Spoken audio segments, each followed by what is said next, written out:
at the spot where the lights are bright. We're laughing, shouting, holding on real tight.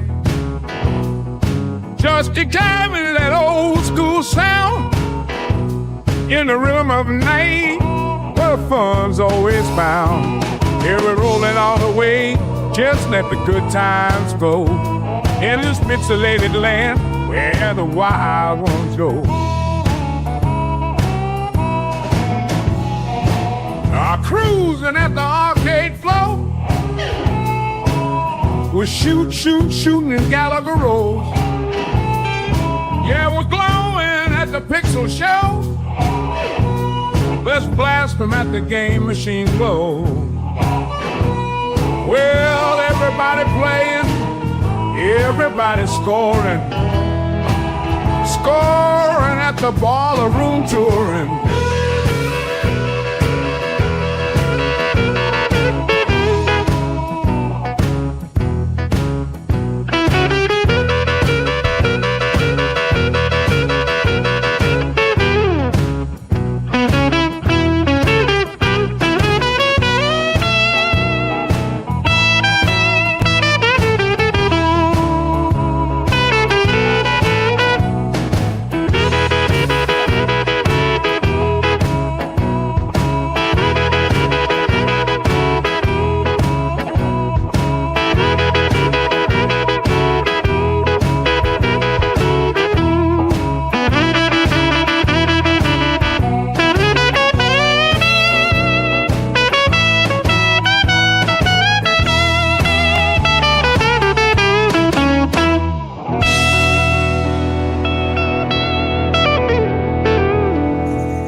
What's up, everyone? Welcome to the Gaming Happy Hour. I'm Gaga Guy 88, and this is Burger Time, babe.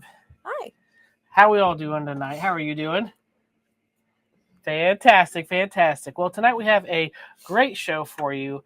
What we're going to be doing tonight is a People's Choice Awards for the one and only Star Wars. We're going to be going through all 9 Star Wars movies. The big ones, everyone, they either love them, hate them, depends on which one, but to help us talk about that, we invited the one, the only, 19K Fox to join us. How are we doing tonight, 19K Fox? Phenomenal. Thank you so much for having me. Both of you. This is the first time all 3 of us have streamed at the same time. It's kind of a big deal. Over YouTube, yes. Anyways. Oh, it's going to be a good time. Tonight. Looks like Super Game News must be getting over. We have people coming in from there. But are you excited for the topic for tonight, Fox? Have you prepared yourself to judge what we're going to be ranking these Star Wars movies? I've been preparing myself for about 48 years. 48 years? 48 years, yeah. And Fox just learned backstage that I'm 37. He was like, "You're 37?" I swore. I like, you're 28. You know, both of you. You look like you're 28, 29. I had no idea. I am shocked. He's back there telling us to pop out more kids. I'm like, I'm almost 40, dude. And he's like, Yeah. what? I'm like, yeah, I'm like, come on, 40. you got 2 more. You got 2 more in you. 2 more. I'm like, yeah. I'm not doing it anymore. Burger Time Babe is like, no, we're all good here. We're fine. Well, he wished twins on us last time. I did. I said, that's very efficient, you know. Yes. 2, get them out there. Said, have 2 and this be done. You know. So twins, and then 1 girl, yeah. and then 1 more set of twins, and you're good. You're golden. See? Yeah. See, that's a lot of kids. New. 3 is a great number. I had 3. I think it's great. I think if you have 1, you get the only child syndrome going on. If you have 2, there's not like a tie-breaking vote. So you got to have 3. Yeah. So I'm one of 3, so I liked it. I liked that dynamic. I wanted 2. We got 3. See, well, and you have problems. You and your brother are at each other's throats. I know. Oh, but it's great. It's great. So before we start, though, we have to get a drink going. We know Fox already has his going. Mm-hmm. Yes, but in honor of him being on the show, we are going to do a special, authentic 19K Fox drink. Hold on, let me get my pen. I want to write this. Yes. Write this recipe down. Okay, go ahead. You need bourbon, Bourbon. and ice. That's it. Well, that's yeah. Thanks for putting it that way. Now I don't feel like I'm not very complicated. Yes, I am a simple man. Thank you for making this drink in honor of me and my simplicity. I think when it comes to a good bourbon, ice is probably the only thing you really want to add to it. Now if it's a bad bourbon, that's where the Coke comes in. That's right. That's right. You got to start mixing it. And tonight we have this is Smoke Wagon Small Batch. I've tried it once before. It's pretty good. I don't know if you ever tried it before. I have not. Well, you have to. Smoke Wagon? Is it the yes. What's going on with the bottle there? It's got all types of shininess. Shinies. Yes. It's all types of shininess. That's why I said that in the store. I said, "Do you have anything with shinies on it?" They said this one, and I said, "Great." And they just pointed. They just picked up the phone and called the police, and they're like, "Yes. Let me go ahead and pour this. Then we actually even have, in honor of Star Wars, we have our Mandalorian cups. I don't know if you can see them on stream. This is the way. And that is a Death Star ice cube. Yes. So I need to get the molds for that. I don't have those. You don't Did have you get the the 2-piece mold? Oh, I actually got the 4-piece mold because. Really? Yeah. And tonight, actually, later on, let me share this. Oh goodness, I need to share a tab. There you go. We're going to be giving this away, guys, so you can have yourself a 6 mold for you and your friends, if you have them. Friends, who has those? That's no moon. And too, it comes with looks like a bottle opener too, a Millennium Falcon bottle opener. So we're gonna be doing a fun little question at the end of the night, and hopefully Jason O'Alien's in the chat whenever that happens, because he's the one that is the referee on who gets the question right first. So hope you're all excited for that, because that's going to be cool. It's going to be cool. Anyways, let's say hello to the people in the chat right now. They're popping through here saying hello. Let's say hello back. What do you say? We got Stock Jock here in the house. We got Kevin Wong. P-Dubs is falling asleep. Right. Awesome. We got Israel Gaming with his sound. Yeah, that's what he does. John Fritz, he is in the house. Mystery Coder, what's going on, man? Sir Sega, nice to see you. JJ in the house too. We got Joe Cade. Most important question is, what's everyone's beverages? We answered that for you. Glad that you're here. Thumper Squid, always good to see you too. Saiyan Spirits, met this guy in person, and he is so nice in real life. And I'm like, you come onto my channel, and you just razz me to death. And you meet him in person, he's like the nicest dude ever. And I'm like, hold on a minute, like he was so such a nice dude. I was really sad I didn't get to go. Hopefully, yeah, next year or something. As he's razzing Fox now, Fox, would you like to? Good thing we're not rating best NFL teams. Listen, I am a realist when it comes to football. It just is what it is. If you support any team for any length of time, you're going to have some ups and downs. It's just that the Cowboys' downs have been down for a very long time. So I think eventually maybe it'll come up. But you're that guy who bought the stock, and you're just like, it keeps going down, but you're like, it'll go up one day. It's gonna someday. I'm gonna hit it big. I just know it. Yes, that's exactly what it is. Oh no, Video Game Vegas is here. Fafford TV is here. Nice to see you, buddy. We got 19K Fox here. Billy Woods Mods, PB&J, Brian G, the one and only Brooklyn Menace, Meatball Saucy. He got a Rogue Ally. Xbox Rogue Ally, which I will pre-order one today too. Did you pre-order one, Fox? No. What is wrong with you? I love PlayStation. Yes. No, I think it's a cool piece of tech, but it wasn't cheap. I mean, what are you doing? It's not cheap. It's that's not Star Wars, but that'll be another discussion. We'll have. That'll be a great discussion. Xbox versus PlayStation, absolutely. Well, yeah, for you, your PlayStation. Anyways. I'll be the dark side. Yeah. JR's here. We got Retro Bill in the house. Great show. He has every Wednesday, and I think that is everyone. If I missed you, I am so sorry about that. But tonight It is the People's Choice Awards. So I did a poll earlier, and people said how they usually watch Star Wars if they're going to watch them all. I said you either can watch them in sequence, like order as far as like 1, 2, 3, 4, 5, 6, or how they came out in our timeline, like 4, 5, 6, the old trilogy, the prequel trilogy, and then the sequels. So how do you usually watch them, Fox, whenever you decide to take on the marathon that is Star Wars? Always in the traditional way, the order of release. So 4, 5, 6, and then 1, 2, 3. I've never really given it a good try going 1 through 6 because I think that's just, I don't know, it's something that it's such a leap in quality, just visual. I'm not talking about acting and all that. The visual quality to start at a higher fidelity and then to drop down would seem a little unnatural. So I tend to go 4 through 6 and then 1, 2, 3. Yeah. That's what the common denominator was in the poll, as people said they watch 4, 5, 6, 1, 2, 3, and then they throw the rest in the trash. That's what because they're smart. So I thought there's more than the original trilogy. Yes, you're going to learn a lot tonight, Bill's Retro Gaming. You're going to learn a lot tonight. But so that's how we're going to do it tonight. I thought, okay, that's a good way to do it. We're going to do the poll where we're going to rank each one of them, maybe show a trailer of it, kind of talk about our first time seeing it, that type of thing. So let's start with Star Wars Episode 4, our Star Wars, I guess, how a lot of people remember seeing it. There was no Episode 4. So we're going to do the Star Wars, and let me get this poll ready for you here. A through D. Let me go here.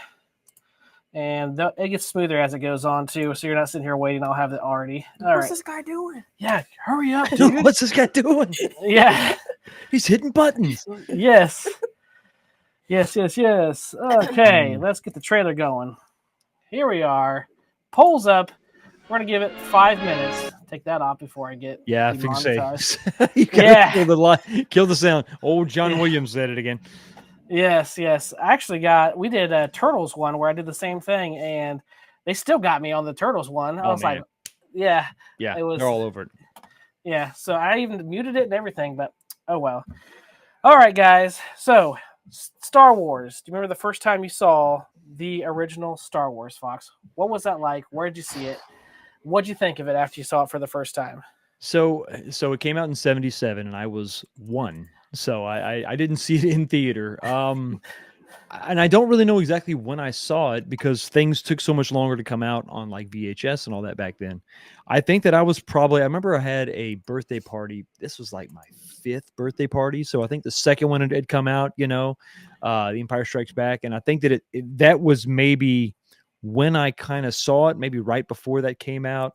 But I was just instantly just like enamored with it as a kid. My mom made me this R2D2 cake, and it was just my first memories of a thing that I was interested in. You had like Generation 1 Transformers and you had Star Wars like happening all at the same time for me. So I don't really remember when I saw it for the first time. It was just always with me. I think my mom was she was a sci-fi fan too. My dad was also. And so this is kind of right up their alley. So they probably indoctrinated me a little bit, just like the cowboy stuff. And we do have a $5 super chat from Jason Alien. You don't have to do this stuff, man. You're already doing so much in all these streams, but we really do appreciate it for the super chat. Am I chopped liver? It's okay. It's a lot in life. Jason, we would be lost without you, buddy. You are not chopped liver. You're a pillar of the community, man. You're a pillar of the community. Goofy Foot, how we doing? But yeah, so do you remember the first time you saw Burger Time, babe? Yeah, kind of. I was a kid. I wasn't very old. Probably no older than like 7 or 8. And my mom and dad were watching Star Wars, and I'm like, this is dumb. I was like, this is an old movie, and I think I left the room. Oh, wow. Yeah. That's about right. Yep. That's a take. That's a take. I'm pretty sure like He was like, this is stupid. I didn't watch it till I was, I think, like 13 or 14, because my parents were kind of hillbillies, so they didn't really do much sci-fi stuff. And it actually was a older friend of ours. Her and her husband, they were talking about Star Wars, and I was like, I've never seen Star Wars. They're like, you've never seen Star Wars? He's like, no. Then they're like, you have to come over to our house. They have like a whole bunch of boys. Like they had like a camp out. They lived out in the middle of nowhere, so there was like a trailer that they had, and then some camping stuff that they did. And they're like, we're gonna watch Star Wars, and we're gonna camp out, and you're gonna see it for the first time. And I was completely like enamored with it at that point in time. I was like, this is awesome. Why has no one ever showed me this before? Like, so I was on like I think it was like a 30-inch CRT screen, and it was the VHS tapes. And they're like, you got to watch it. So that's the first time I remember seeing it. And then I was like, this is it. This is it. Like, I'm all in on this. Like, I want to know what happens next. Also, too, here, what do we got? We got Ace Ejects Media Ground, 20 gifted memberships. Holy moly. Nice. Thank you so much, so much. I really do appreciate it, man. Ace Ejects is always here every week supporting the channel. He's just such a great guy. We've had him on the show before. He's always on after us on Late Night Live, so check him out over there. You're immediately redirected over there, too, so you don't even have to worry about trying to find them or anything. It's definitely just a great time if you want to continue your Friday night. If you're not quite done with your bourbon, head over there. They will definitely continue the TGIF. It's delicious, by the way. It is delicious. It's very good. But also, too, tonight, guys, we do have a goal, which I forgot to mention. I mentioned to Fox before we started, but we do have a goal. If we do get 10 super chats, I think it's $2 I did. We're going to talk about these 9. And then if we get the super chat goal, we're going to talk about Solo as well as Rogue One, and we'll rank them also with you guys. So hopefully, which could be, I'm telling you what, that's the linchpin, man. That's probably the most like controversy with those two films. So yeah, I hope we get a chance to talk to about that tonight for sure. Yes, absolutely. That's the thing too. I say absolutely way too much. I said it for you. You didn't say it. I said it for you. All right, guys, that's been about 5 minutes, and to no one's surprise, we're at 95% on A, and someone gave it a C. So apparently someone doesn't really care for Star Wars, the original. They're like, it's an okay movie. They just hit the wrong button. They didn't. That's all. That's all. That's all. That's what it was. That it was. All right. Baby Burger Time Babe. It might have been Burger Time Babe. It was Baby Burger Time. Baby Burger Time Babe is what it was. All right. So let's get episode 4 here. That's an A for everybody, guys. And at the end of it, too, what I do is I'll take a picture of this, I'll save it, and then I'll put it up on the channel so everyone can see what we ended up with. A lot of people were surprised at how much we hated the third Teenage Mutant Ninja Turtles last time. So they were like, a lot of hate towards the Teenage Mutant Ninja Turtles number 3. And I'm like, yeah, they didn't like it. So just I tend to agree. Yeah. I tend to agree. When you have, man, it's one of those things when you have, and I know this is Star Wars, not TMNT, but that first movie, man, that first movie was like a benchmark. It really set some cool standard. It was so good. And the second one fell off a little bit, but the third one, it was like a Saturday morning cartoon. It was weird. We're okay. We just got a $50 super chat from Asa Jack's Media Ground. Holy moly, guy. He says, if we're doing super chat, go at $2 and you need 10 of them. How about I give you $50 and call it good? We're talking about 11 movies tonight. Thank you, Asa Jax. Thank you so much for supporting the channel. We really do appreciate it. It goes a long way to keep us going. And it baffles me every time because I'm like, it's just so great. I don't know how you handle this stuff, Fox, but for me, it's just like I'm stunned every time someone gives me anything. But if I get 99 cents, it's a big deal because they don't have to do that. No. They don't have to do that, and it makes it humbles me. You know, when you really think about it, especially if you have a night where they keep coming in, you're just like, man, I don't deserve this. So stay humble, buddy. But awesome. And that just shows how much people enjoy you, man. Yeah. Thank you so much, Ace of Jacks. I double dog dare you to do 100. Okay, say it, Spirit. See, that's what I'm talking about. Yeah. That's what I'm talking about. Dare ya. He's like, I'm being nice.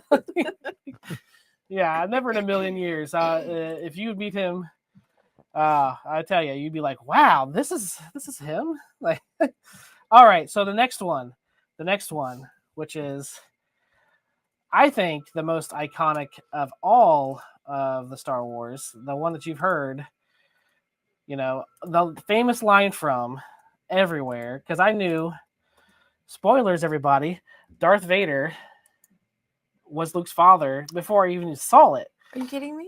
He is. I believe it or not, because Thanks for ruining it for me. I know, Yeah. I know. Spoiler alert. Jeez, man. She had no idea. Yeah. But it was just one of those things where, like, to me, I feel like this is the biggest of all the Star Wars. I love this one personally. But do you remember seeing The Empire Strikes Back? When did you see it? Where was it? How'd you feel after watching it? This is another one where I don't know that I saw this in theater. I was still pretty young. But it shaped cinema. I mean, when you think about, obviously George knew that he had the flexibility of making a third movie so that he could end it on a cliffhanger. But that didn't really happen a lot back in the 70s and early 80s, like to just intentionally just leave something completely open-ended was something very rare, especially when you're talking about something this big. And remember, kids at home, I say kids, probably everybody in the audience is probably my age-ish. These things came out, and then you had to wait a year before it came on home video, and then you had to wait another 2 years for the sequel. So you were waiting 3 years to find out what the hell happened to Han. We got $100 super chat. Oh my gosh! This is how it happens. Jason, oh, Never tell me the odds. yeah, never tell me the odds. Good golly, man! Thank you so much, Jason. You don't have to do anything. You do so much, and I appreciate everything that you do. I don't know. And I don't know. nobody I double think dare I don't know. I think that we got some people out there that could probably top that. Jason's talking a lot of smack. So I think, I mean, this is just my personal opinion. I think that there's a lot of good men in there, or women, who are not going to take that laying down. Like Jason's just gonna come out there and just talk smack. I don't know. I think somebody could probably top him tonight. I don't. Thank you, Jason, so much. Greatly appreciate it. Didn't expect it, but thank you again for all that you continue to do. Everybody, thank you so much for just being here. And it's always good to have the show, but to know that people like it so much, it's just great. It's great. Start saving for my next arcade one-up. There we go. There you go. Anyways, so after, you said after leaving this, you said it kind of left you in that void of like, okay, we have to wait for it to come out on VHS. Got to wait for the next movie, which is 2 or 3 years down the road. So, you said you didn't see this in theaters, or you did? I don't think that I did. I still would have been, this came out in 79? When did the second one come out? Or no, 80. 80, yes, 80. I So was like I was only like 4 or 5. So I probably didn't see this in theaters. So I probably ended up watching 4 and 5 at the same time. I think. I'm sure at that point we had them at home on VHS. The first one I saw in theater was Return of the Jedi. But it was just agonizing. And I remember even other movies coming out at the time, you had to wait years before the sequel would come out, Yeah, and this is why I say it's so iconic, is because Luke, I am your father, or no Luke, I am your father, however it's said, like that's just plastered everywhere. I remember kids cartoons and movies, they always had, something that was related to this then you had Spaceballs too, where it kind of makes fun of it. That was in there too. And how could you not know that Luke's father was Vader, like after this came out? It's just everywhere. It's just the most iconic one to me, because it was the biggest twist to everyone who wasn't German Because Yeah. if you don't know, Vader's father in German, so it kind of was obvious to them, I think, but everyone else, it was like, well, who is this guy? I think Uh, even in the first the original script for Star Wars, Episode 4, the original, Luke and Leia were not brother and sister. There was, Vader was not his father. I mean, it was kind of a one and done movie. But once he got the green light, once he saw the success of that, then he was able to sort of elaborate on that and get a little more, convoluted about the story. And then that's where these things sort of came in. So you'd be forgiven if you didn't really pick up on that in the first movie, looking back on it. It's very much a clear cut good guy, bad guy. I mean, one's dressed in white, one's dressed in black. It's all very simplistic, but that's why it resonates with so many people. It just hits on all the basic core elements of a good fantasy, a good story, the hero's journey, all that stuff. But it was very much supposed to be just one movie. George never thought he was going to get anything else out of it, and the way that he was able to kind of twist it in this second movie and kind of turn things around, and all of a sudden everybody's heads exploded. It was incredible. It was masterfully done. Yeah, and it did the good versus bad, as well as like kind of like an underdog story. You had this kid who, just had his eyes to the skies, and he felt this, I don't know, this like he owed his friends this opportunity, even though he was kind of turned his back on his teacher, to go help save them. And Yep. it had so many elements to it, so many twists and turns. Like, what's going to happen with Leia and Han? They're over here. Luke's on this weird planet with a puppet, and you just don't know what to think. Well, the whole thing about Yoda too, it's this taking your expectations and flipping them upside down. He goes to Dagobah to find some grand master Jedi. He's like, oh my god, you're thinking of somebody bigger and badder and better than Obi-Wan, and then it's just this little green guy. And it's so cool that he even plays this like game Yoda does, where he's like a goofy little puppet, and then as soon as there's that revelation of who he is, his demeanor completely changes and he becomes a little more stoic, and then the real Yoda shows his face, and it's so cool. There's so many different things going on, so many different levels, so many super chats. Aces Jacks Media Grounds, $100 super chat. Can't let Jason and Elliot spend more than me on a good Friday night. This one goes out to Meatball Saucy. Thank you so much. I knew he had it in him. Yes. Appreciate it so much. That's right. You're still playing poker together. Thank you so much. I still can't believe it. Jason, you can't take that lying down. No, I'm kidding. You got to come back harder, bro. You gotta pump it up, boost those numbers, man. No, thank you so much for the super chat, and again, the continued support. I can't believe it. I'm like flabbergasted every time I get anything. So this is like blowing my mind here. Thank you so much. You deserve it, man. Yes, this will go right back into the channel, guys. We're going to be doing more stuff for the members, for everybody. So keep on watching, and we'll keep on good stuff rolling. But speaking of keeping it rolling, let's close this poll. To no one's surprise, we have A at 90%.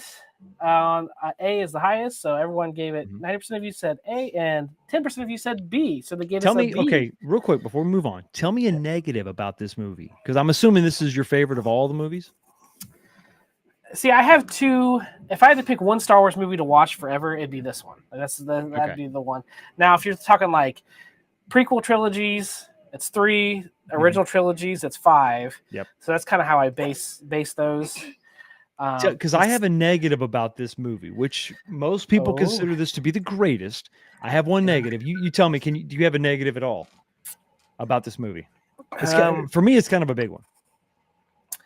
The only negative I have about it is whenever they're like, let me show you this move. I forget what it was. And he's like, I got some moves in me. And all of a sudden he like gently glides to the left. And then like, that's the move that Han Solo does. Like, no, but I don't think I have too bad of I don't think I really have too many negative things about it.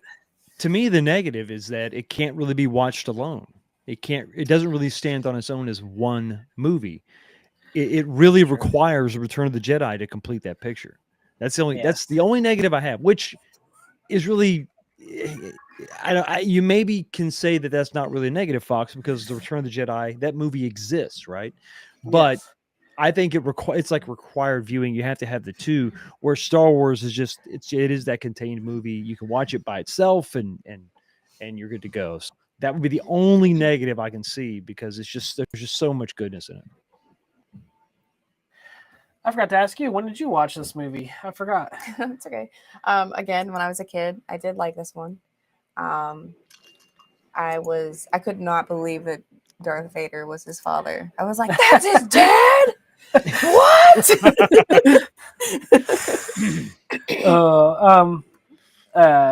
Have you seen the kids watching, little kids now that grown-ups, adults are now showing their children these movies, and they're getting that what, that's what, are they watching them in order and be like, no, Anakin, he can't turn, and it's like, yeah, he does, but That's what we need to do with all the kids. You have to show them. You have to go 4, 5, and 6 though, because then it would spoil the fact that that's Luke's dad. yeah, If you do them 1 through 6. yeah. I think there's one called the Machete version, which have you ever watched the Machete version? I don't think so. No. Okay, I did it one time because I was like, let's just see how interesting it gets. Episode 1, you just forget about it. Episode 1 doesn't exist. Okay? You watch Star Wars, Empire Strikes Back, then you go to the Clone Wars. Okay. And then Return of the Sith, and then you go back to Return of the Jedi. So it leaves you. Oh, I like that. That. That's cool. Yeah. So he says, Luke, I am your father. And you're like, what? What happened? Then it's almost like a vision of how this happened. And then you go back. Now we have the backstory. That's a cool. Yeah. I like that's okay. Okay, it's I like way that. to kind of spice it up if you've watched them. I've seen this 100 times, but it just so for some reason it's all right, let's go back and see how this happened, and then go back and see how it all ends. That's cool. That's a good way. Yeah, I'll check that out. All right, next poll for Return of the Jedi or Revenge of the Jedi, depending on where you saw this. Yeah. Go ahead and put this here. So we have that on A. Also, 2A so far. Let's see. Let's get this trailer up here. Return of the Jedi. What's your thoughts? How'd you feel about this whenever it came out? Whenever you saw it? So here I am, 8 years old, at this point. I had a very simplistic view of the world, of these movies, of everything, right? Because I'm a kid. And Luke Skywalker, he was just my dude. He was my hero. He was just, I just immediately latched on to him and that character.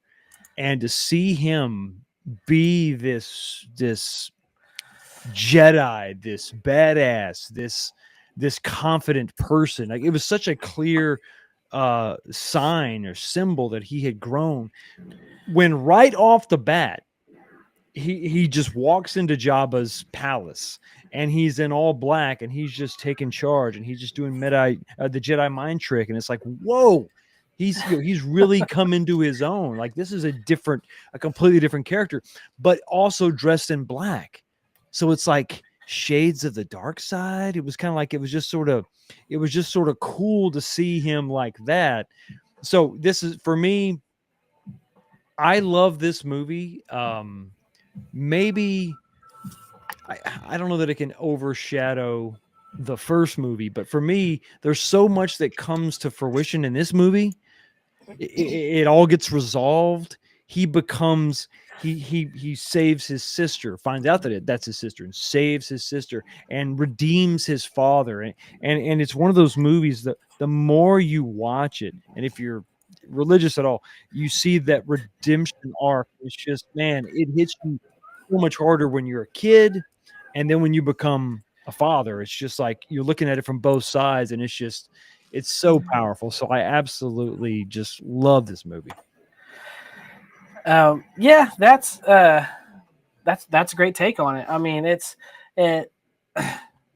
they really showed us Luke as a character. As far as, again, he had that feeling in episode 5 or Empire Strikes Back, where he wouldn't give up on his friends, even though everyone said, "Hey, give up on them. Like, don't go there. It's a bad idea." He's like, I can't do it. Like, I have to go and try to save them. That's just who I am."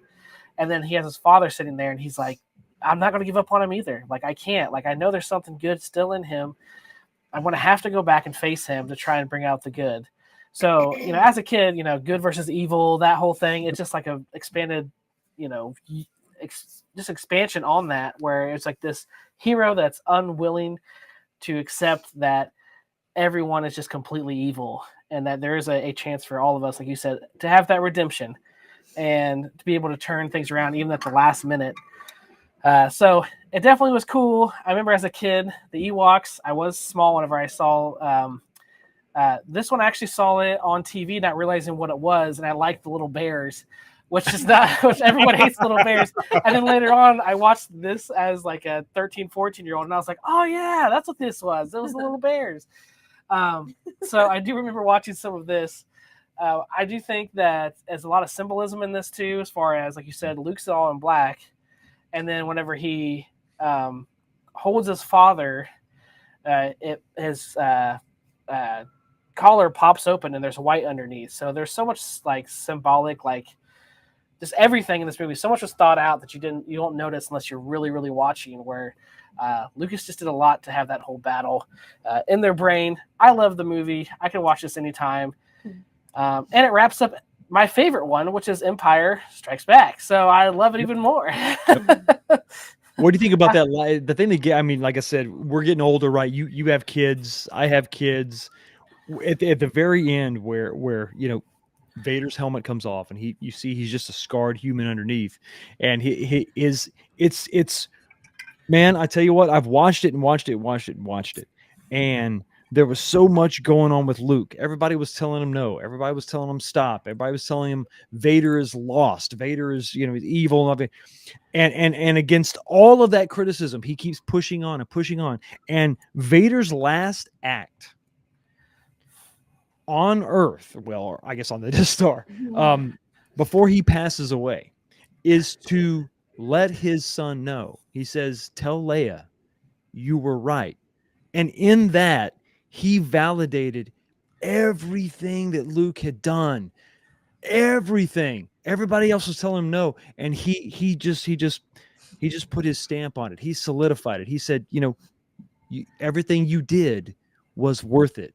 Tell your sister you were right. And it's just so overwhelming when you think about who he was and the journey. And when we talk about the other movies in a minute, and all that he had gone through, to be in that last moment as he's taking his last breath, and to know I've got to put my son's heart and mind at ease. So as my last breath is being taken, I'm going to do that right now.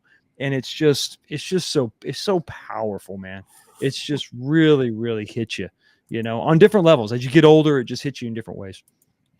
Yeah, I need to rewatch it again now with that take more of like, okay, yeah, Okay, side question: was the kiss weird between Luke and Leia? I mean, was it weird or was it not? Yeah, it was weird. Yep. It was weird. Yep. He didn't know it was his sister, though. He didn't know. And she was just kissing him to make Han jealous, but still, it's still weird. Yeah. Have you ever seen the movie Fanboys? No, it's placed back in, I think it's the 80s. No, it's right before episode 1 because they're trying to go see episode 1. Oh, okay. Basically, these Star Wars fanboys, one of their friends is dying, and he wants to see Star Wars Episode 1 before he passes away. This is before they know anything. And so they're trying to get to the Skywalker Ranch to break into it to try and get to see Episode 1.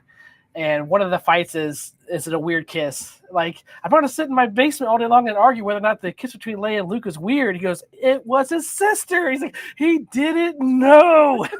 It's still weird. It's still weird. It just is, Yes. Yeah. So it's a hilarious movie. If you're a Star Wars fan, go watch that movie. It is so funny because I need to check it out. Yeah. So we're actually going to end the poll, and people are not going as hard on this one. We have A at 41%, B at Ooh, 53%, and C at 6%. So wow. people are kind of iffy. So Yeah. I think it's the Ewoks. A lot of people Well, are not. yeah. They're not fans of the Ewoks. Negative is going to be the Ewoks. So negative is going to be probably that Han and Leia don't have much to do, so they just they just go to the Ewok planet and try to blow up the generator. It would have been cool if they had something else to do, I guess. But I think man, that movie kind of almost like in the halfway point after they escape Jabba and Tatooine. After all that happens, everybody else kind of has nothing to do except for Luke. So legitimate All right, complaint. Video Game Vegas says, I'd kiss my sister if she looked like Carrie Fisher. Am I wrong that I don't Never want to be right? Never say that out loud again, ever. He's letting the inside thoughts come to the Right, outside. right. Inside, know. don't type it. Don't. I love you, VGV, but no. Yes. Hockey Town Arcade. He's seen Fanboys. It's probably super cheap if not free somewhere because it's kind of an older movie now. It's probably 15 years old. Well, was it actually before? No, it wasn't actually before that. It was on after. But I'm not sure because you showed me the movie and I don't know how old it is. So here's how we're sitting right now with the first three movies, guys. Let me go back here. It won't show us very good. Let's go like this then. So right now, zoom in a little bit so everyone's not squinting. We have the Star Wars and Empire Strikes Back at A, and then B, we have Return of the Jedi. So now we're going to be moving on. This is where controversy kind of starts. People, are not happy whenever this came out. We're going to go Star Wars Episode 1. Although a lot of people took off work to see it. I mean, that's... 1997? It was, bro. Yes. I'm sorry, 97? Yes. So you were... 7. I was going to say not born yet. I was going to give you the benefit of the doubt. I was 7. That's what I was going to say. So Star Wars Episode 1. This is where everything kind 99. of took off. 99.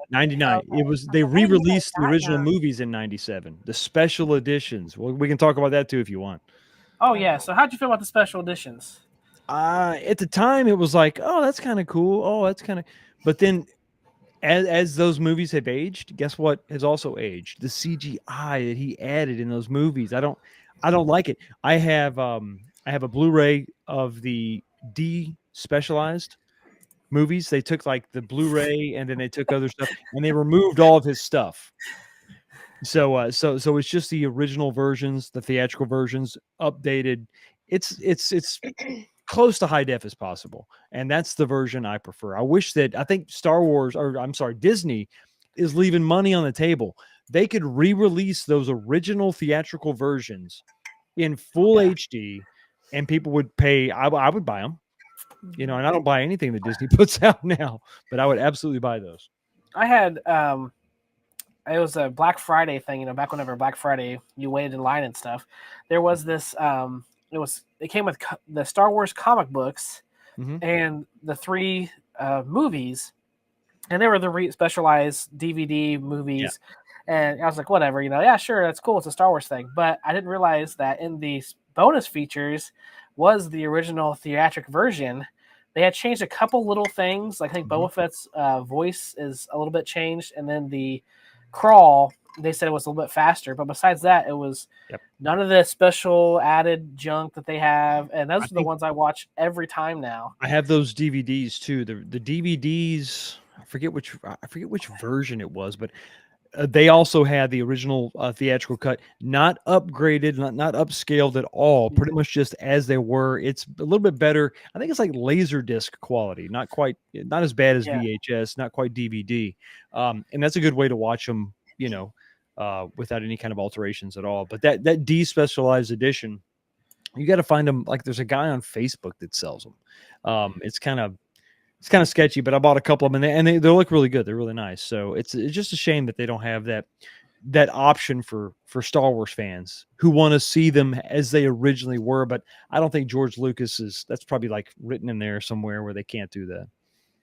Yeah, and he and George Lucas says he's like, oh, we don't even have those anymore. And I'm like, how do you not have? You know they do. Yeah, they do. They do. He's just like, I don't want to. And have you ever watched any of the documentaries, like the George Lucas versus the People, that one? The one guy said in that documentary, like, it's kind of like, what if they went back to the Mona Lisa and said, oh, I just want to change a few things. Let me just, like, how mad would, the art community be? Like, no, you can't touch it. It's a masterpiece. I agree. And it's like, you can have your special edition if you want to have that. If George wanted to touch it up and change all the things, you can have that, but also still sort of keep the original, because listen, at the very core of everything, his lack of budget, his creativity, his ingenuity in that first movie gave birth to all this. So people should be able to see that the way that it was originally put into a theater, so that they can have perspective for where it eventually went to.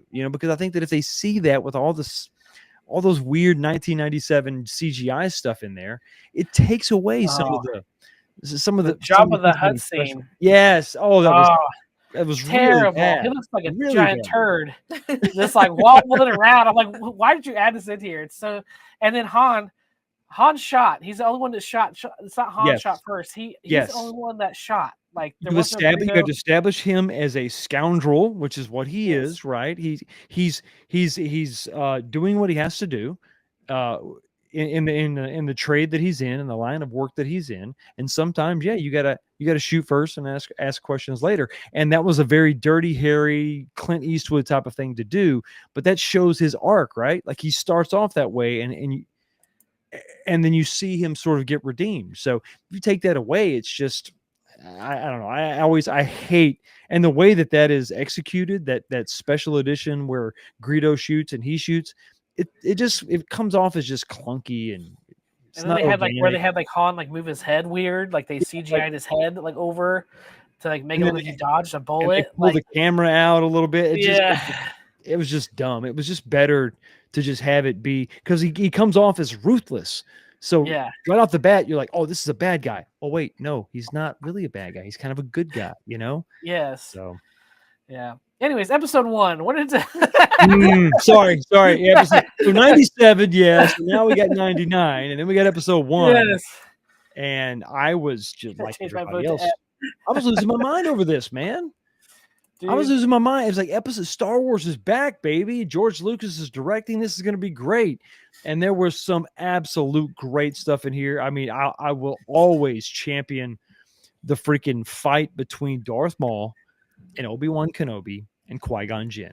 That is just epic. It's awesome.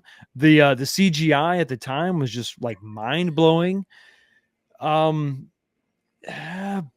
it's probably my least. No, I think it's Attack of the Clones is probably my least favorite of the 3. But this is lacking in some ways for sure. But the pod racing is great. Like I said, the Darth Maul stuff. But where you really have some rough sort of CGI right there, the Gungan droid battle. Yeah, that looks rough, man. That looks really rough. I think George relied too much on CGI, and nothing dates a movie like digital effects.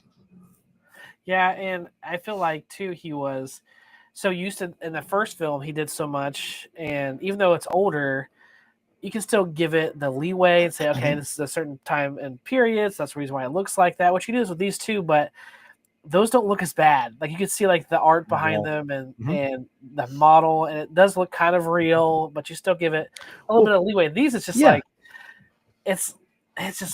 it's like if I take a picture of this pen, it's a real pen, right? So in 20 years or 30 years or 50 years, it's going to look like a pen because it actually was a pen.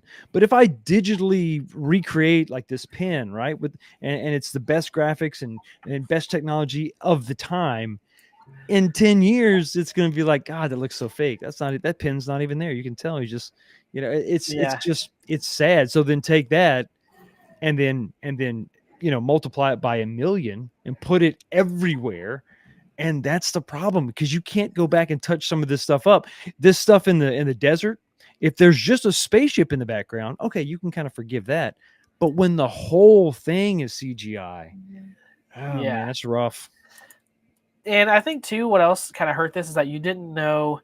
In the old ones, you had a focal point. Like Luke was the good guy. Mhm. Yeah, everyone kind of had their spots, and this was kind of just like you didn't have that central person. Like they kind of try to like push Obi-Wan and Qui-Gon into that position, along with Anakin somewhat, and then it was like, okay, so who's the hero? Like, it just kind of got too messy for me. Like, Mhm. who's supposed to be the main dude here? And then in the Clone Wars, it kind of gets more like, okay, it's Obi-Wan and Anakin. It kind of makes it more, just irons it out a little bit better. This one was just kind of like, I don't know who's supposed to be the right person to root for here. Like, there's just so many people that are supposed to be good. So many people are supposed to be bad. Yeah, so it was kind of just all over the place for me. What do you think about how do you feel about Darth Maul as a Sith Lord? I mean, the character.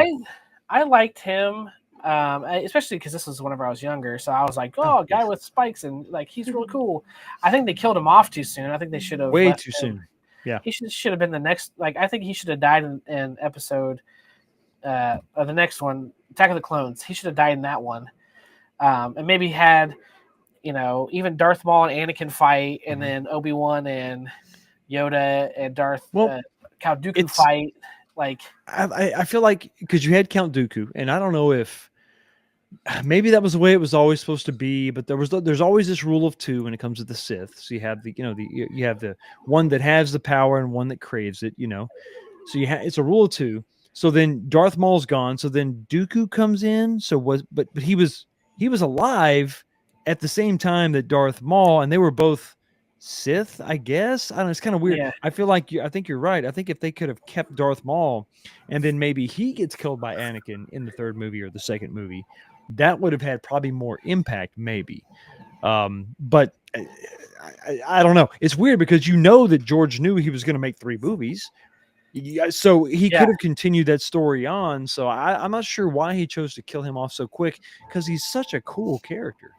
And then Count they try to Dooku's bring just like an old guy. Yeah. And then they tried to bring him back in the Clone Wars or the Yep. cartoons, which is cool. But then they added him into Solo, which confused so many people that had didn't watch any of that. They're like, why is he here right now? Didn't he die? Like, so that really left that one for a lot of people like, what is happening right now? Like, It was very, very confusing. The guy who played Maul, Ray Park, I've met him in person. He's the nicest guy. He's really cool. He demonstrated the got out a fake lightsaber and demonstrated some of the cool moves he does. He's just he's cool legit. guy. He's a legit martial artist. He was also Toad in the X-Men movies. Yeah. Well, I guess the first X-Men movie. Yeah. How about you, Burger Time, babe? I loved this movie as a kid. So I was 9, and I remember just like being ecstatic and so excited. I was like, "Oh, when's the next one coming out? This is like the coolest thing ever." Jar Jar Binks was your favorite? I did like Jar Jar Binks as a kid. I was 9. I was 9. Okay. Loser. No, okay. What about Queen Amidala? Like, I loved her. She was really. I thought that was really cool. The whole like the her guard was would stand in as her. That whole kind of thing was kind of cool, to where you didn't. I didn't really pick up that was when they got to Tatooine. I didn't really realize that was actually the queen. I was just kind of along for the ride. I'm like, oh, that's kind of cool. They had this bond, so that was kind of a cool twist. It was kind of maybe a little cheesy, but I thought it was good. I thought they handled that pretty well. Yeah. But I did. All right. I did. I loved this movie. Let's see what the poll's at, and it's not surprising. It's kind of a mixed bag. Yeah. The lowest is D at 6%. Then we have A at 11%, B at 22%, and C at 61%. So we're going to give this one a C. Solid C. A solid C. That's what They're going to kill the next one. I They're know. going to kill the Clone Wars. It's going to be a murder. There's a murder. Murder.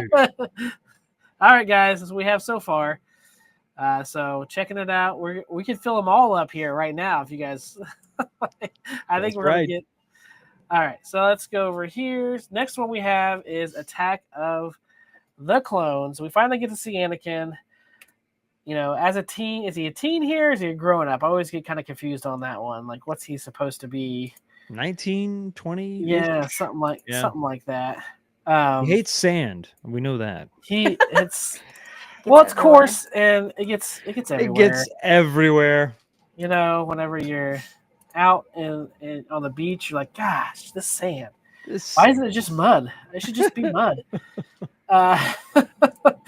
But we're gonna put this in the poll for you all. So, episode 2, what'd you think?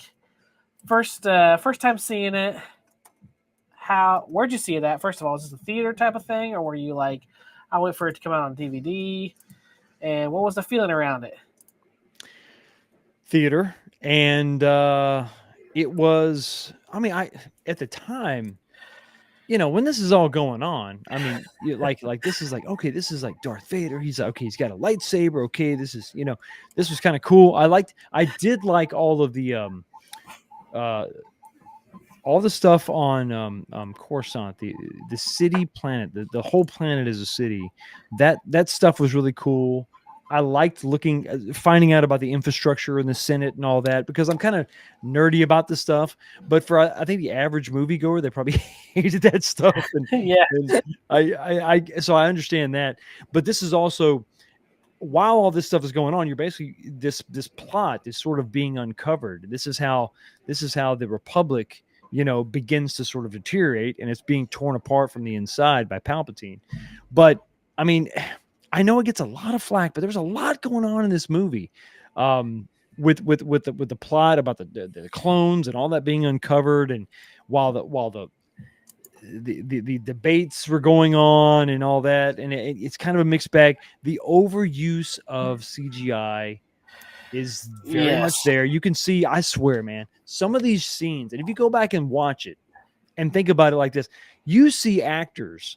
I mean, like Samuel L. Jackson, like it's Ewan McGregor, and they're just like swatting at nothing, man, because they're in a room and it's all green screen, and they're like, I don't even know what's going on. Some of it's rough, but better than episode 1, but still, like right there, that shot of Natalie Portman, she's just like, I don't even know where everything is. I don't know. She's no idea, because it's just a studio. So, it's I like the war stuff. I like seeing a bunch of Jedi. That was all kind of cool. But this was kind of a slog. Kind of hard to get through a little bit. And then, man, I'm telling you what, God, George Lucas, he's horrible with dialogue. Like the whole love scene, where you have Anakin and Padme falling in love, like that it just felt awkward. I don't know. Whenever she's like, we can't do this, Anakin. She's wearing this like leather. I know. It's just like it's like black corset. I'm like, yeah. Wait. I mean, Anakin, you're sending mixed messages to the man. Yes. What are you doing? Yes. Yeah. We can't, but we must. Kind of thing. I don't. But it was. I think that could have been handled. I think if you had a better writer, a better script, I think there could have been more sort of subtle winks and nods, and they sort of fall in love that way, a little bit more natural, but it did seem a little bit forced. Pardon the pun. Yeah, like the whole floating apple thing. Like, I'm gonna cut this apple and float it. It was just weird. I don't know. It was the whole. Yeah. I mean, but to be fair though, like, okay, listen, as you two were dating, if you could use the Force to impress her, you absolutely would have. See, she knows. She knows. Yeah, you would have. That's it. I was like, look, I can play Galaga. And you won her heart. Yes. That's what happened. Just like that. Yep. That's funny. I remember seeing this. I saw this in the theaters, and the ending, at the end of it, I was like, whoa, because you see Yoda fight for the first time. Yeah. And that just like stunned everyone, because he walks in there and you're like, what's he gonna do? Like, force him around, and all of a sudden he whips out his lightsaber and you're like, no way, we're gonna see Yoda actually fight, and he goes like nuts. He's all over the place, Crazy. jumping. My mom cracked up. She started laughing. Yeah, she's like, "Oh, It's funny, and I think a lot of people took it two different ways. Like if you have like reverence for the movies and reverence for Yoda, and we finally get to see him in action, we were like awestruck. But I think an average moviegoer is like, wait a minute, this little guy is like flipping around like a little ninja weird guy. Like why is he faking it with a cane? What's going on? So that's I get that point of view too. Yeah, but again, if they would have toned down, honestly, if they would have just cut out him and Padme falling in love, it would have been 10 times better. That's what like ruined half the movie, is like these weird, awkward. I would love to hear if she has a point of view. Burger Time Babe, do you think that, how would you have liked to have seen those two kind of hit it off? Like what would, how would you, if this is your movie now, you get to make it, how would you kind of have that connection? Because it seems a little forced. Oh man. I don't know, because I thought it was weird the entire time. I'm like, okay, you met this kid when he was 10, 9 or 10, and now you're like in love with him. So I was just kind of put off from the whole thing. Anyways. I guess. No. I don't know. I guess I hadn't really thought about that. I think about this because it's like, I think when we were younger, we didn't, as guys, we don't get it. But then as we get a little older and we see what women gravitate towards, and we see how things actually happen for real, I think that he should have, just my 2 cents, he was kind of like too eager in the movie. Like he should have been more focused on being a Jedi, and then she sort of sees his focus on that and his toxic masculinity or whatever, right? He's super focused on being this awesome Jedi and this badass, and she sees him in a different light, because you're right, she knows him as this kid, like this little kid. This is weird, but when she sees him just focused and like leading the charge and all that, she finds herself sort of caught up in that. And then it maybe happens a little more organically to where they're like, or maybe they're even adversarial. Like he's like, I ain't got time for you, and she's like, that's right, I don't have time for you, because she's a senator, she's an ambassador, she's not just some.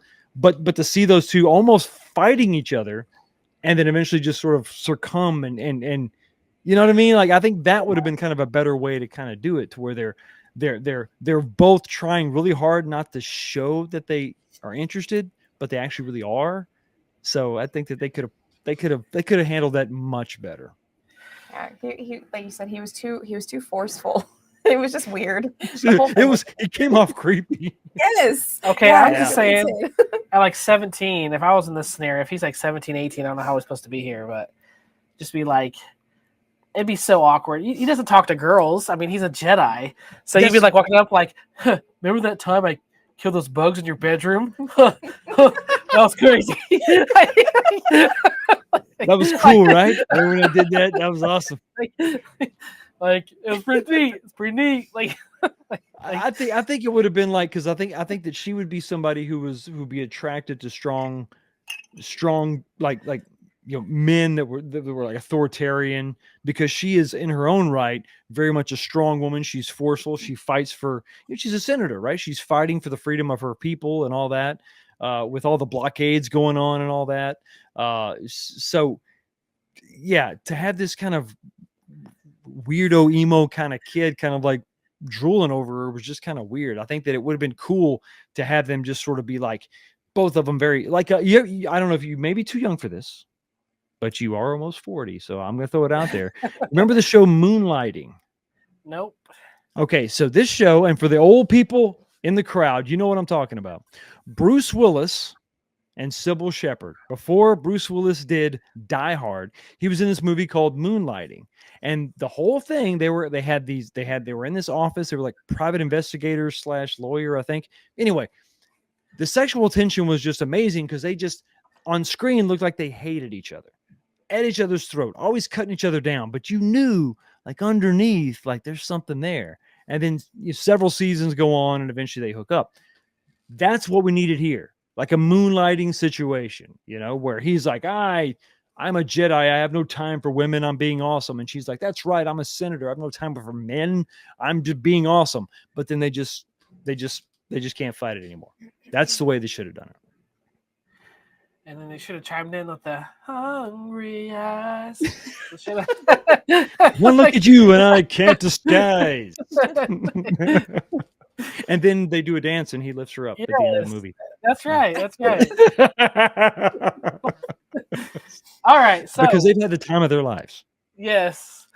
So the poll, as of right now, we have in last place C at 6%, and then a tie for A and B at 25%, and it comes out D at 40.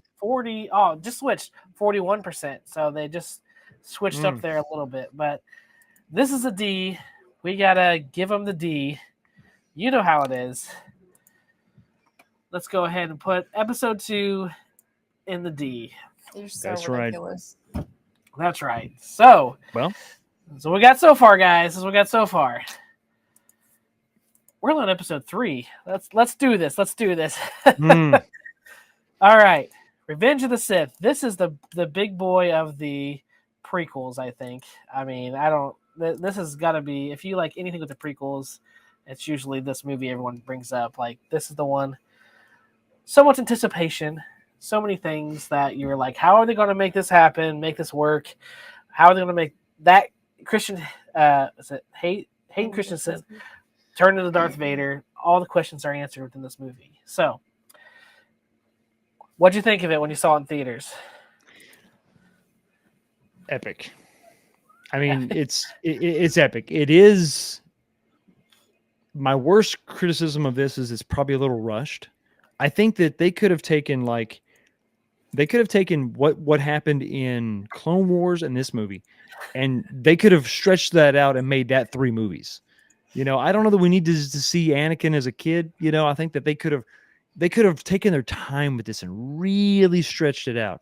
We saw a little bit of the dark side in Anakin in the second movie, when he killed the Tusken Raiders because they killed his mom, and so we saw that a little bit, but I think they could have stretched this out a little bit more. So if they would have had that same amount of information spread out over 3 movies instead of 2, it would have been a little more satisfying because it does seem a little bit rushed.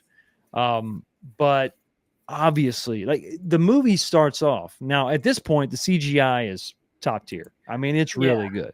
So it starts off with that. They should have started episode 1 at this point in time, because this is where you had good CGI. Yeah, that's not a bad. Yeah, exactly. You had really good CGI, and if you limit it to space battles, I think you're good. It's when you're trying to recreate grass. Like, what are you doing? Stop. You're not. It's not. Just use real grass. But absolutely epic. The fight scene, especially if you're into like the behind the scenes stuff with Hayden Christensen and Ewan McGregor and the amount of practice they had for that final duel.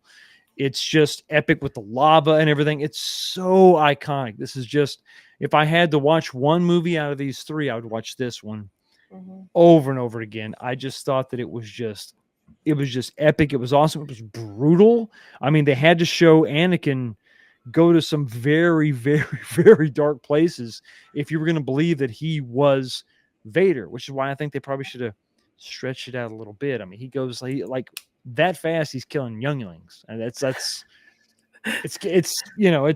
was a little too quick for me. That they could have stretched that out some. Epic movie, connective tissue, all that good stuff, connecting the old with the new. I was my favorite of the trilogy for sure. Mine too. Yeah. What do you think, Burger Time Babe? I loved this movie. I'm pretty sure I saw it several times in theater. And then I remember thinking, well, now what? There's nothing else. There's no more. Right. I know. Right.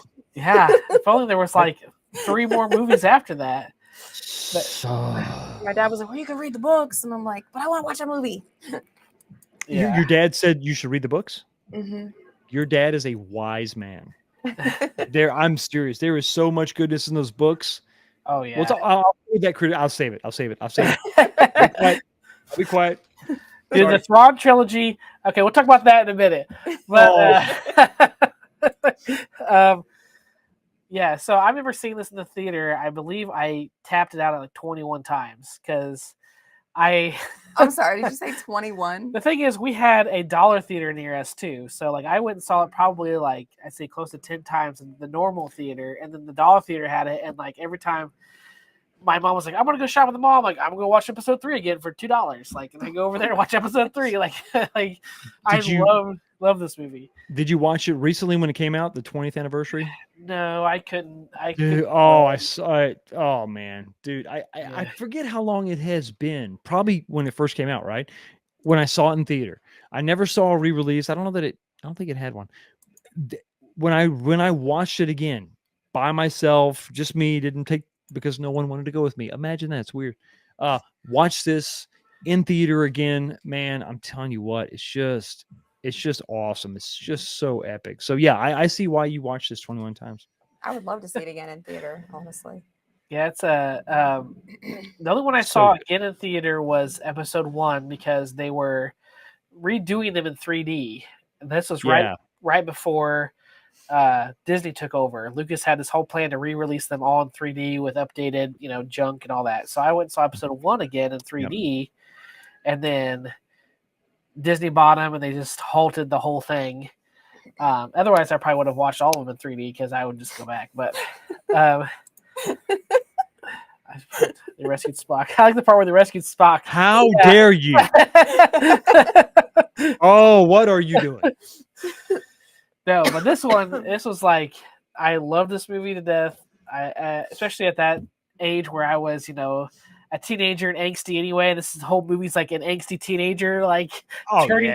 Yeah, that was like it aligned perfectly with what I was going through in my life. Rage Against the Machine.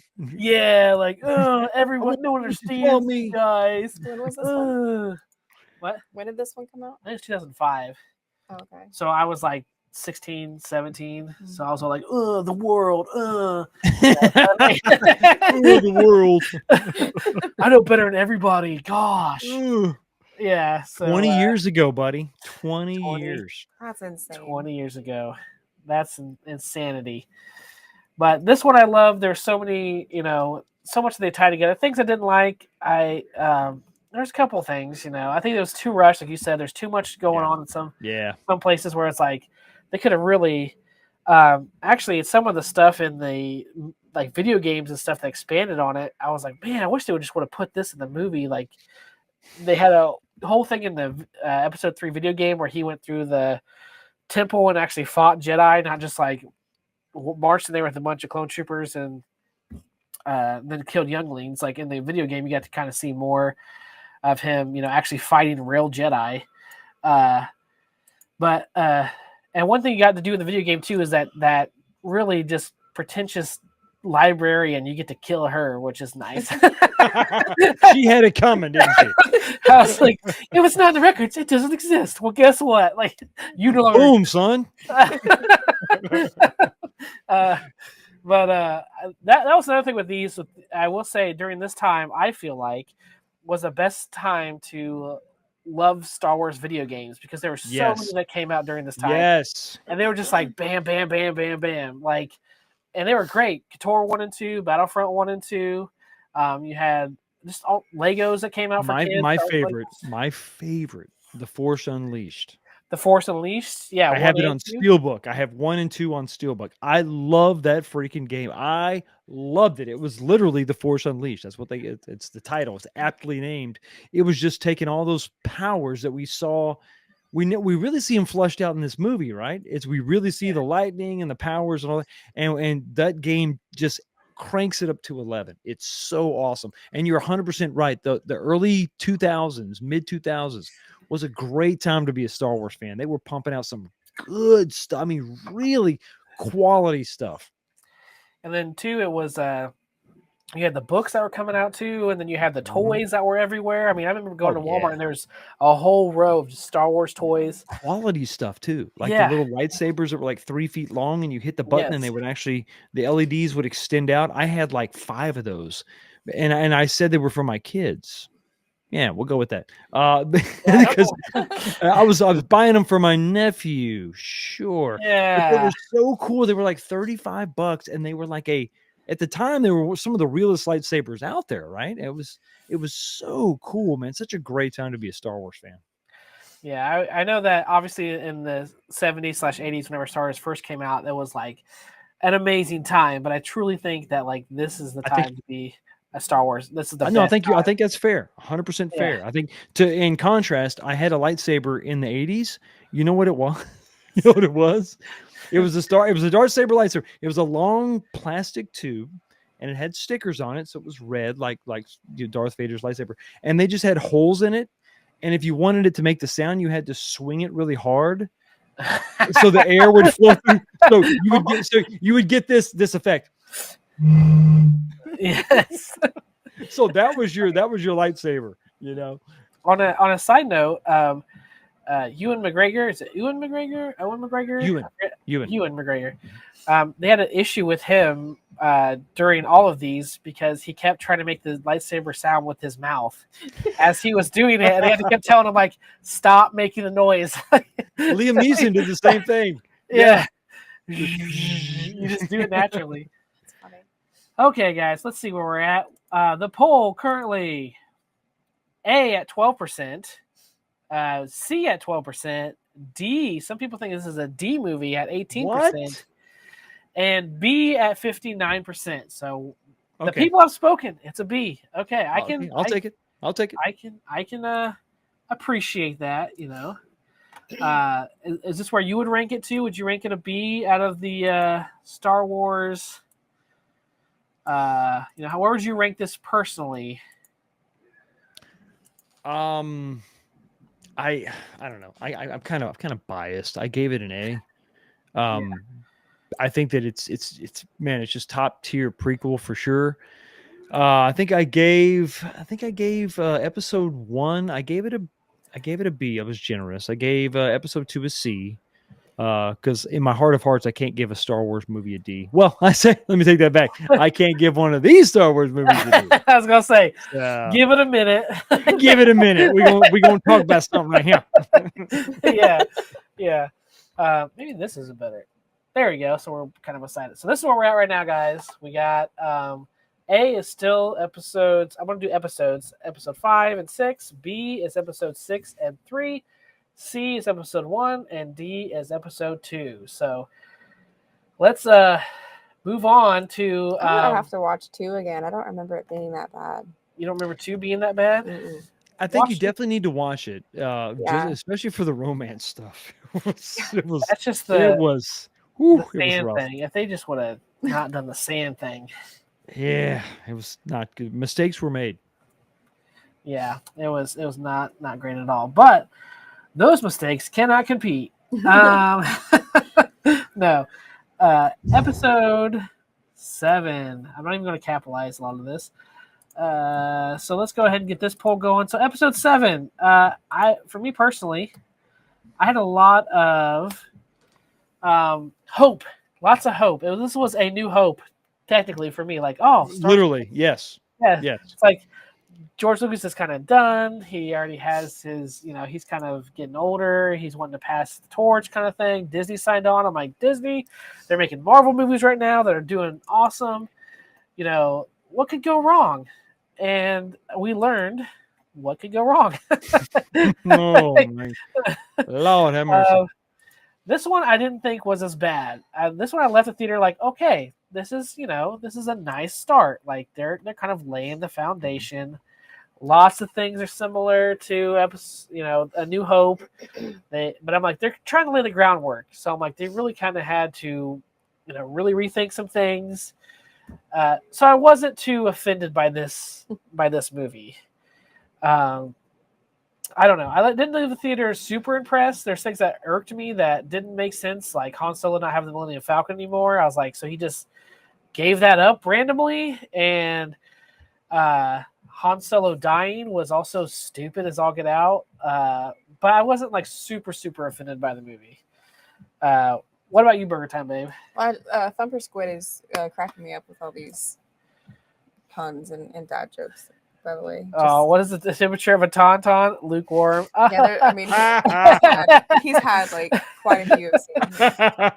I'm gonna be honest. I don't remember these movies. No one does. I think that's more. That means more, I think, than what you intended. I think that's that could be the majority of moviegoers. It was not that impactful. Yeah, I don't remember them. I remember like, oh, these are kind of cool, but like, I don't have much to say about these just because I mean, I'll wait, I guess, but I don't have much to say about this because I just don't remember them. All right, Fox, what's your Okay, I'm here I am. Yes. Here I am, a middle-aged man, almost with grandchildren. My mother comes up from Texas, all right?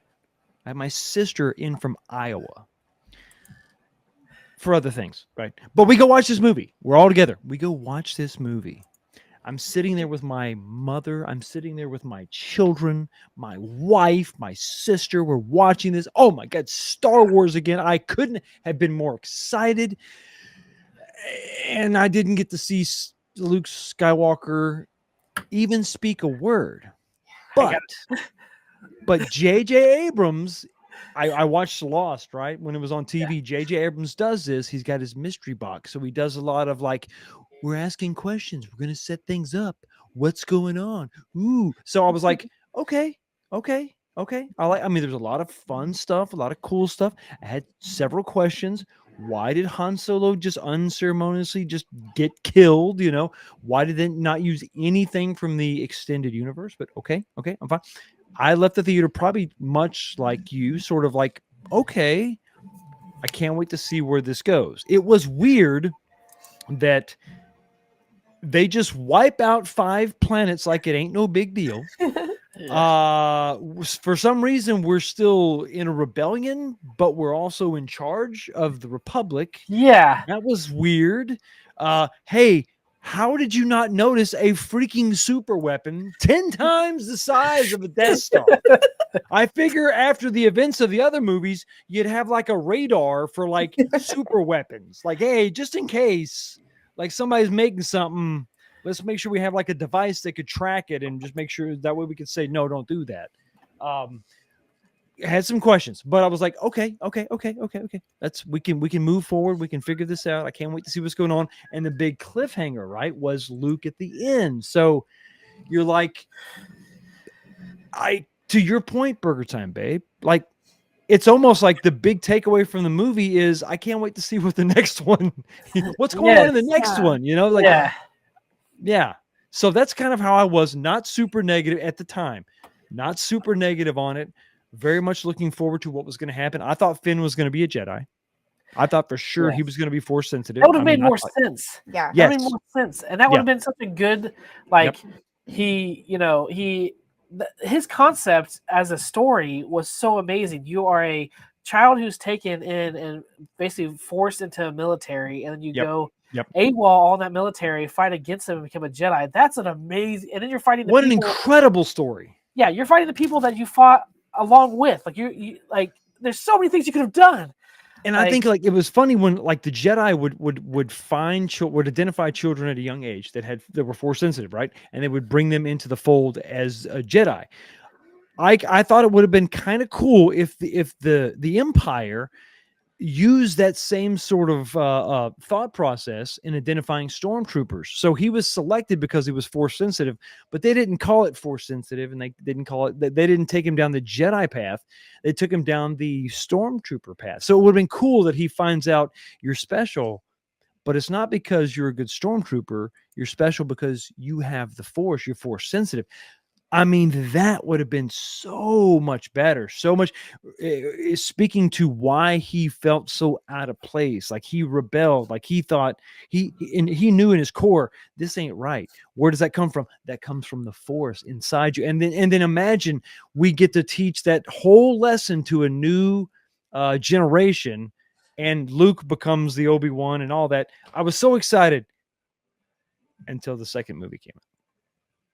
Yes, there's so many things where they could have gone, and I think J.J. Abrams, although there is mistakes in this movie that I don't agree with, he did set it up so like, okay, there's a lot of potential for the next movie to be amazing. But we also have a $20 super chat from Asa Jack's Movie Grounds. Holy moly! Fox needs to apologize for thinking Star Wars Episode 3 is any good. Everyone knows The Last Jedi is the best.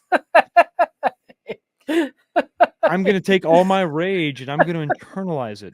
And I'm going to bury it deep down inside and never bring it up again. And I'll keep all that rage at bay with some bourbon. That's right. Thank you so much, Asa Jax, for your $20 super chat. Didn't quite get an apology, but you know, it's just a ball that he holds and he forces down inside of himself and never talks about it again. Just bury it inside. Yes. Just don't ever let it break. Just don't let any cracks through. I remember on this movie, I saw it before any of my family did because I was Star Wars. And this stuff, okay, real quick. This also, let me go back here. The Knights of Ren? This stuff, it's like, why didn't you do anything? I know. That's what I'm saying. This is amazing. So much. That would have been cool. Like, he has this whole army of like Jedi, you know, kids that he took from the temple whenever the whole thing with Luke happened, and it's just wasted. But anyways, sorry, I saw that. I was like, oh. No, you're 100% right. And that's exactly what I think most of the people that talk about this movie in a positive light say. There were so many things, so much sprinkled in, so many ways it could have gone. Like, you're exactly right. Were these all Force users? I mean, it would have been just incredible to see some of this stuff actually flushed out. And instead of being flushed out, it was flushed right down the toilet. Well, now you have to let out the rage for another $20. For $50 more, I will let out the rage. And it will be a rant of epic proportion, but it will require another $50 for my good friend, Galga Guy. Oh. But, so I went, thank you so much, Asa Jackson, before we move on. But I, thank you again for another $20 super chat. I really appreciate all that you're doing for us tonight. Super, super great guy. Check him out. Actually, should be live here in a couple minutes. So don't, stick around, but also if you want to head over there and say hello, by all means, do that too. Don't tip me. Don't tip me, he says. All right. Who wants to hear Fox Right? It's probably going to happen. Save your money. It's going to happen anyway. Because this next one, next one going to get me fired up. So don't worry about it. So I went to the theater and I saw this first, and then I always play pranks. I tease my brothers and sisters. This is what you do. I told them, hey, there's Harrison Ford in this. He comes back, and then Mark Hamill, he comes back too. And I said, you're always like wondering, are these people going to be able to land their parts like they used to? And I'm telling you, Mark Hamill. He just nails it. So they're in there, like watching, and then the movie, at the end of the movie, he's sitting there and he stands up real tall, and then it just cuts, and they're both just like, you're like, yes. And so that's what $50 super chat. All right, Fox, you gotta let it out. How do you feel about Star Wars Episode 7? Let the rage fill you. Bring your ball out and just play with it for a little bit. Oh no. Get ready. He's going full Sith, guys. He's going full Sith. Of all the half-baked, ignorant efforts by a supposed director who makes millions of dollars, can you imagine for 1 second being given diamonds, gold, jewelry, the most precious franchise in all the world, only to take it and just strip everything good out of it, throw it into like plain oatmeal and just serve it at like room temperature? It's exactly what Episode 7 was. It was a rehash of old omelets, old eggs, old like 4-day-old breakfast served to you and being demanded, forced to eat this sludge and pretend like it's something valuable, like it's something that matters, like anybody in the world would see anything in this other than yesterday's old recycled garbage, which is exactly what it was. It was a book with no end. It was a box that had nothing inside of it. There was nothing in it. There was nothing creative. There was nothing fleshed out. It was absolutely the definition of a nothing burger. In fact, it was a nothing super meal, supersized. There you go. Rant done.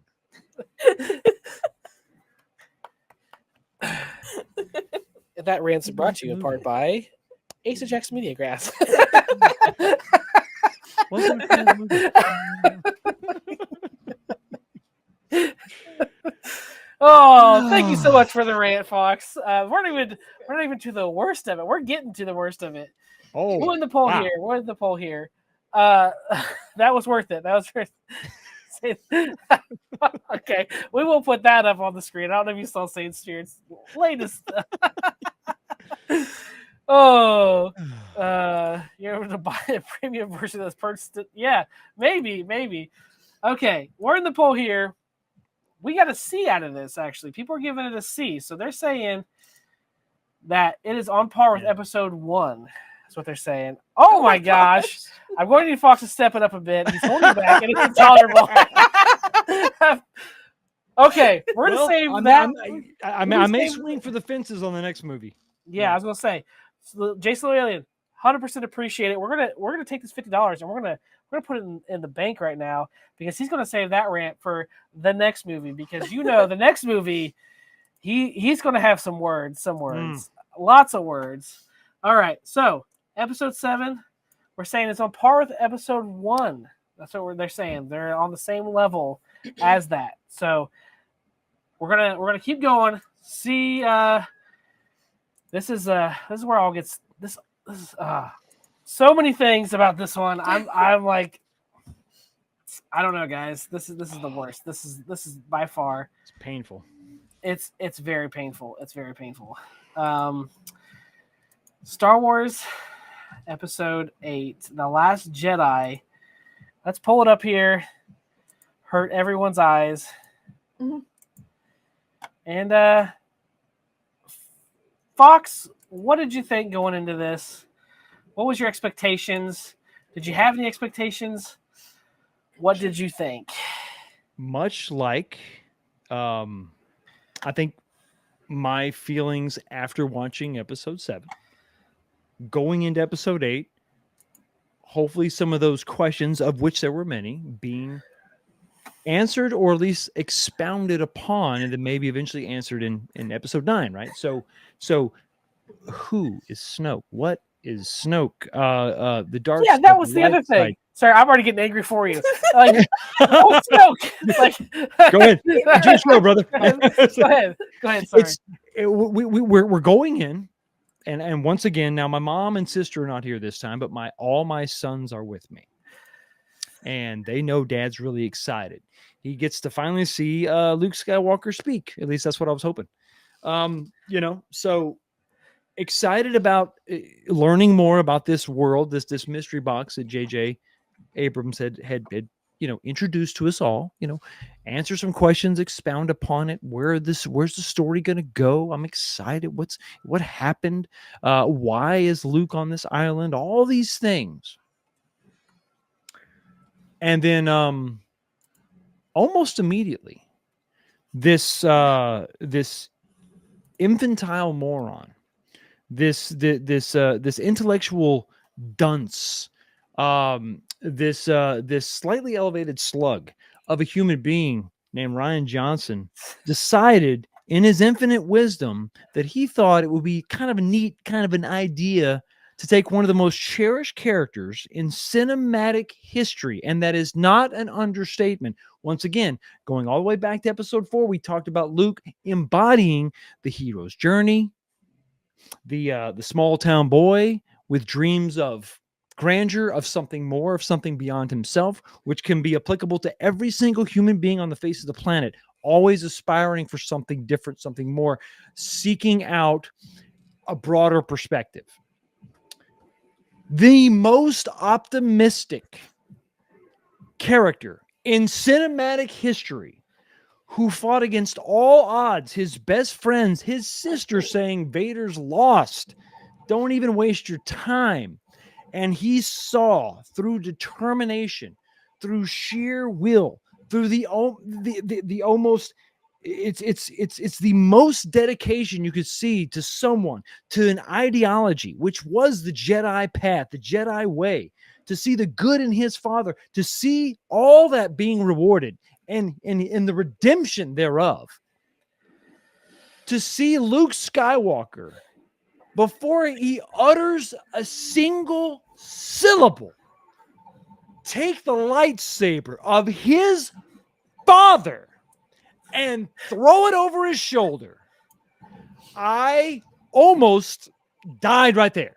My head almost exploded right there, and I would have had gray brain matter all over my own children. It would have been horrendous.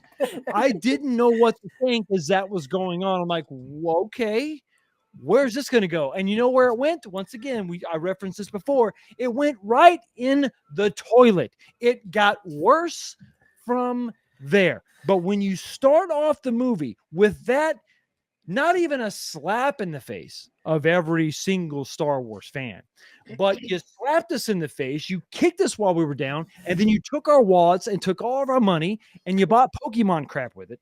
That's what you did with my money, and I couldn't be more upset about that. It was just unbelievable that someone would use this movie as sort of an experimentation to kind of, I'm going to subvert your expectations. It was just unbelievable what was done to these cherished characters that when I left the movie, all three of my boys were like, hey, Dad, what'd you think? What'd you think? And I didn't even say a word. I remember walking and just going for my keys. I'm like, well, that was a movie, and where we park? We over here? Where we? Oh, okay, let's go. And they didn't know what was wrong with me. I didn't know what was wrong with me. I didn't know what I'd witnessed. I didn't know why in the world that this moron was given this much power, this much influence, this much direction, or I guess the lack of direction, to just completely rip apart. I mean, just rend and tear and tatter something so precious to so many people. Other than that, I thought the movie was great.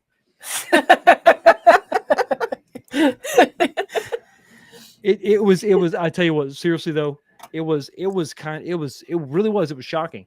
I left the movie theater seriously, and my sons were like, Dad, what'd you think? And I didn't know what to tell them. I'm like, well, I think I said, we walked and we got in the truck, headed home. And I remember saying, boys, I think I'm just, Luke died. And I think I'm just kind of shocked by that. I'll let you know how I feel tomorrow. And it just didn't get any better. It didn't get any better. This movie is a phenomenal waste of time. Like, it undoes everything that was done in episode 7. Yeah. And all those things were not even fully fleshed out ideas. So we're left even more confused by the end of this movie than we were from the beginning of the movie that preceded it. So it undoes everything. It trivializes everything. Snoke is just unceremoniously killed without any sort of explanation whatsoever. Yeah, I was like, oh, who's the bad guy now? Snoke is dead. Like, he's just murdered. Like, they just killed him off. Like, I'm like, what are you supposed to do now? Like, he's the bad guy, and the bad guy is just gone. Like, I don't know what to do with my hands right now. Yeah, like, the car handle real good. I mean, it's just everything that was set up was thrown away. I just, what can you say? Oh, and also bombs, they don't fall in space. No gravity. Listen, though, they went to the casino world. Well, you're right. And they freed the horses. That's what matters. That's the real victory. Yeah, you're right. That whole plot line with Finn and Rose was just like, what are we doing here? This leads absolutely nowhere. Yeah. Nothing happens. and whatever they're trying to do doesn't work, and they just go right back to where they were originally. I'm like, why was that even in there? I don't understand. Well, It was the very whole strange. thing is like what they're. You notice how they're just jumping in and out of like, hey, this impenetrable fortress, which is the ship that's got the shields and nobody can penetrate. But they're just like jumping in and out, like just light speed zoom. Hey, here comes the Millennium Falcon, and then there's they jettison a little pod, and then it's gone again. And hey, here's Ray, and oh, they're running out of fuel, and it's like, well, that's never really been an issue before, and it's just like this slow race, and then evidently you can light speed into somebody. Well, that's not how that works. You enter a different dimension when you go into light speed. It's not just you don't just go real fast. I was so, after a day of decompression, I was so disappointed, so upset. It actually launched my YouTube channel, because this is what started it. This was the first video I ever did. I think I actually I took it off the channel now, but it was just a rant about how it was basically like, what did we watch? What was that? Like, what was that? Like, no one even knows what happened. It was sad. The thing is too is like the whole jumping light speed thing into the other ships, which the purple haired lady did, who treated we won't get into political stuff because we don't want to go that far into it, but all the men were treated as if they were just complete morons in the movie. If you watch this movie, you look at every man, he's just a moron. But then she takes it and she like jets into the other ships, and I'm like, if this really worked, then the Separatists would have won the war against the clones. They could have just strapped hyperdrives to their androids or their droids and just like hyperspace and destroy the planet. And to your point, all the men are stupid. Okay, well, if you had set that up in the first movie where all the men were stupid, like all the characters, let's say all the characters were, put them in a stereotype. They were all misogynistic. They were all, they were all just whatever, but they were incompetent. But you didn't do that in the first movie. In the first movie, you established that Poe is a great pilot. He's awesome. He's a tactician. He's the best out there. And then you sideline, which is just wild when you think about it. They didn't just kill the old characters, like reduce them to nothing and treat them like garbage. They took characters that they just introduced in the movie before and turned them into buffoons and morons. And it was just like, wait a minute, what's going on here? I thought Poe was this badass. Now he's just stupid. Like, I don't. Yeah. And then they got Finn like rolling off. He just rolls off the table. And like this comical, stupid thing, but he was just going toe to toe with a Sith, like he was wielding a lightsaber, and now he's like dumb. Well, that too. And that was another thing I think in this series where they just didn't explain things, because someone had told me like, oh well, Finn was actually part of in the comics, I guess, or wherever this was, like he was supposed to be part of a special unit which was able to fight, like they specialized in lightsaber dueling, and I'm like, why was that never explained? Why in the movie did I never hear that? So like now I understand, like, okay, he went up against a Sith Lord or whatever you want to call Kylo Ren, and he kind of held his own for a little bit. I'm like, okay, that makes way more sense than he's just a clone trooper that he decided to pick up a lightsaber. So in episode 7, remember when Finn's got the lightsaber. And the one stormtrooper says traitor, and he comes out and he's got like this weapon that can go toe to toe with a lightsaber. So he could have been part of that core, whatever they would be, and that would explain some of that backstory, because in the books and in the movies and all this, there's been this thought process, and I don't know if it's really been fleshed out completely, but if you're a Jedi, to even hold a lightsaber, because of the power that's in that with the crystal and all that stuff going on in that lightsaber and the beam that comes out of it, you're supposed to be a Force user just to be able to wield it, to even hold it and use it, because it's so powerful, right? For him to just pick it up, that's why I thought, okay, well, this guy, he's Force sensitive. Like there's something special about him, and they reduce him to just like nothing. You even said it, the whole the Vegas planet they went to, the whole casino planet, that was so just vapid and empty and nothing. Why was that even in the movie?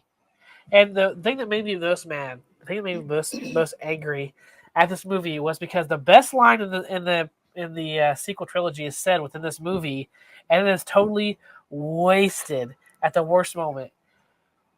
The line is, instead of trying to destroy what we hate, how's it go? We should protect the things that we love. Right. And it's Rose kissing Finn at the weirdest moment. Yes. And I'm like, this is like the best line in the whole movie. And as the so big impactful. death laser just blows up the base, I'm like, what are you doing? Like Finn was trying to, and Finn could have had a sacrifice. He could have given his life for his friends to destroy the Death Star tech laser or whatever. But she just crashes into him. So he doesn't even get that heroic moment. And then she gets a little kiss while everybody's being killed behind him. I don't understand. None of it makes any sense. It was all wasted. It was all dumb. There was nothing. I've never seen a movie like this where there's nothing redeeming about it at all. There's not a plot point that makes sense. There's not. I mean, Ray just shows up at the end when they're on the salt planet where the guy, remember this? The guy actually takes his finger. He's like, salt. Like, what? Like, I guess because they wanted to make sure we knew it wasn't snow. I don't know. And then remember when Ray shows up and she just like shoots 3 TIE fighters with one shot. And it's like, wait a minute. How? Well, like, how are you better than Han Solo? And the first one, she's never driven a spaceship at all. And all of a sudden she's like wheeling and dealing in the thing. And she was a big Mary Sue, and it really came through. Especially whenever she's even fighting like Kylo Ren, like he's a Sith Lord. Even if he's damaged, like I'm still like, dude, if you're just some hick on this desert planet, there's no way you're taking on. It'd be like Luke taking on Vader in the original Star Wars. It's like at that point in time, Luke would have died. Luke had no idea. He had no idea what he was doing. And what could have been so cool, you could have found out that like maybe they were Rey and Finn, maybe they were actually trained as Jedi back in the day, or maybe Luke had them as part of his academy, and then to save their lives he wiped their memories temporarily, right? So that they wouldn't know about it, their training, so they couldn't be captured by the new whatever the new empire is. I forget whatever it is. The First Order. First Order, the First Order. And then to have that revealed later would have been something, right? It would have been kind of cool. And then you see, okay, that's how they could fight Kylo Ren, right? It took 2 of them, but at least that explains some of it. And then they get to awaken this sort of latent potential within themselves and all that. But none of it happens. No, it's just a giant waste. It's a waste of your time. Nothing happens. Nothing gets resolved. Everybody ends up right back where they started, only in worse shape. More people die. It's just horrible. Stan Spears says, Fox, give in to your anger. Let the hate flow. I am a Sith Lord. Oh. Okay, well, now time for Rage with Fox. Tell us, Fox. I feel like I raged. It's at this point now, the rage has subsided to just utter sadness and emptiness, because it really is. Like, you could just take this movie, if you like the sequel trilogy, take episode 8 out of it completely, and it makes no freaking difference. It makes no difference. I mean, nothing happens except we have Luke Skywalker show up only to die. That's about it. That's all he does. He's like, I got to show up so I can die. Great. And nothing else happens. There's side quests that mean absolutely nothing. There's nonsense. There's physics that don't even make sense. And if you can't make something work in science fiction, you know how bad you have to be. You know how off you have to be. It's make believe, and even everybody that believes in your make believe is like, I don't believe that. I don't buy it. It's sad. It's pathetic. It's empty. It's vapid. You waste characters you just introduced the movie before, just evaporate in freaking thin air. One dude, you cut him in half for no reason, and then you put him in a gold like robe before like Hugh Hefner? You just cut him in half? It made no sense. It's a waste of time. You made a movie to kill Luke, which is why I think that it's unfortunate that we don't have the ability to give this an F in the chat. So D's all around. I'll have to do that next time. A, B, C, F. F. That's what I'll have Yeah, to when do. it comes to episode 8, F is really the only option. You should just have F and that's it. F or double F, I guess. Well, we have this may induce your rage even further. Stop it. Don't do it. In the votes, we have at C 6%. Oh my God. Who the hell? You're gonna be worse. At A 19%. Hey! Hey! 19% of this audience is just trolling. I'm going to believe you're a troller. Okay. You're just a troll. You can't actually think that this movie is an A. You can't. You're not allowed. It's in the Geneva Convention. No. 0 B's and D is 75%. So the only 20% Love of 75% the people, of you. The other 25%, I worry about you, and I will be praying for you. All right, win that poll. And we'll go on Absolutely insane. to the next one, which is Star Wars Episode 9. Now this This one, is Star Wars. This is Star Wars episode. Oops. yes. We got to make it all make sense. What do we do? Yeah. So this one, I do give a little bit more lax to, because I feel like J.J. Abrams, like, he was like, what do I do with this? Agreed. Like, what do I do with this? Like, I have to just try and like make something work with what I've been given. I don't really know, like, how to, like, he had no bad guy. Like, he set up a bad guy. Like, imagine being in that like room with J.J. Abrams and Rian Johnson, and he's like, oh yeah, like, you're doing 9 then. He's like, yeah. He's like, well, don't worry, I left it real great for you. He's like, oh yeah, so Snoke, he's doing pretty good. He's like, well, Snoke's dead. Like, oh, okay, well, Luke Skywalker, I still got him, right? He's like, no, he's dead too. It's like, oh, well, what do I do now? Like, there's nothing left. Like, like, the main villain's gone. And he's like, well, what do I do with Rey? Like, did you answer the question of like who she is? Oh, I did. I said that she's garbage and like she doesn't really mean anything. Like, we've already answered that. He's like, wait a minute. Like, it was just him trying to muddle through the mess that was made for him in 8. Like, he just didn't really have a chance. I'm not saying 9 is good. 9 is in no way good. Well, I think you make an absolutely valid point. And I remember in 2015, before episode 7 came out, there was interviews with Rey. Or I'm sorry, Daisy Ridley, the actress who portrayed Rey. And she said in those interviews that J.J. Abrams has a plan for all 3 movies. There's a treatment, there's an overarching story, And remember back then it was going to be, I think Gareth Edwards was going to do the second movie, I think. Yeah. And then I think somebody else was going to do the third movie. I can't remember who the third director was going to be. But they brought back Lawrence Kasdan, the guy who did the script for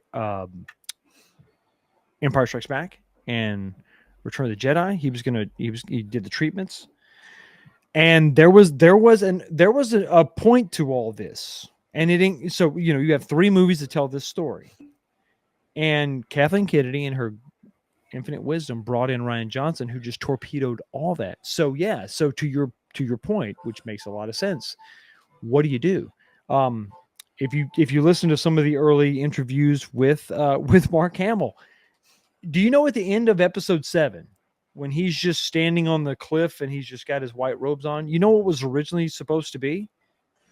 No. So originally he was supposed to be sitting like sort of Indian style. I guess I don't know if I can say that without offending people. Cross-legged, floating in the air with rocks floating around himself. He was supposed to be in the Force, because remember, it was a big deal for him to lift a rock in the original trilogy. Remember? So so when Rey finds him, he's there levitating with rocks circling around him. And so the implication is, wow, he is so far advanced. He must have been on this island for some reason, right? Right. Some deeper meaning of the Force, something, But the point is, like, he's progressed. He's become more than what he was. And then Ryan Johnson there's a wardrobe change too. He's in white robes. And then immediately after that, he's in gray, black, dull. Remember that in episode 8? Yeah. That's when Ryan Johnson took over. So he got rid of the floating rocks, and then he immediately just throws Luke into this gray, shabby clothing, and he's just all down and all that. So there was an original story, original plan. Now we get to episode 9. J.J. Abrams wasn't going to direct it. Now he realizes he has to try to make sense of it all. To your point, exactly like what you said, you just killed the bad guy. Raised nobody. You didn't develop Finn. You didn't develop Poe at all. Like you made a joke out of Finn, and you made Poe stupid. What's he supposed to do at this point? It's like, I have to finish this thing up, and there's nothing left for me to, like, I don't know. It was I think I don't give it such a bad grade because I think he did the best of what he had, kind of thing. Like, I still think episode 8 was the worst offender. But episode 9 was just him trying to clean up the mess that was left there for him.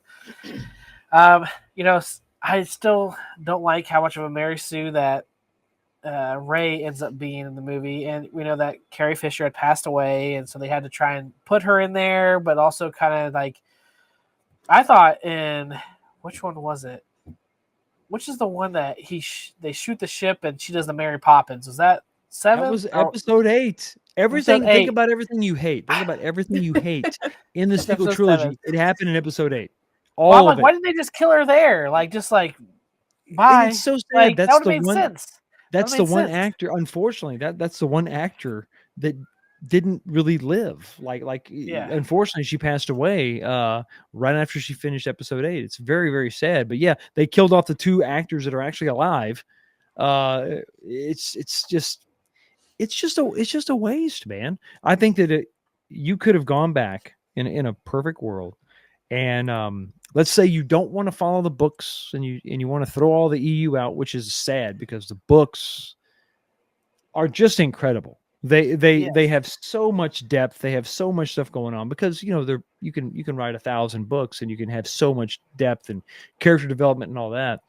But you could have just had the big 3. You could have had Luke, Han, and Leia in white robes sitting on a council out of the way somewhere, and your new team, your new kids can take center stage. But you could have honored them by just having them there. Maybe they don't do anything, right? They're just there, and they're just admired, and they're just the heroes of the rebellion, right? And they're exalted, and you go to them for wise counsel, and that's it.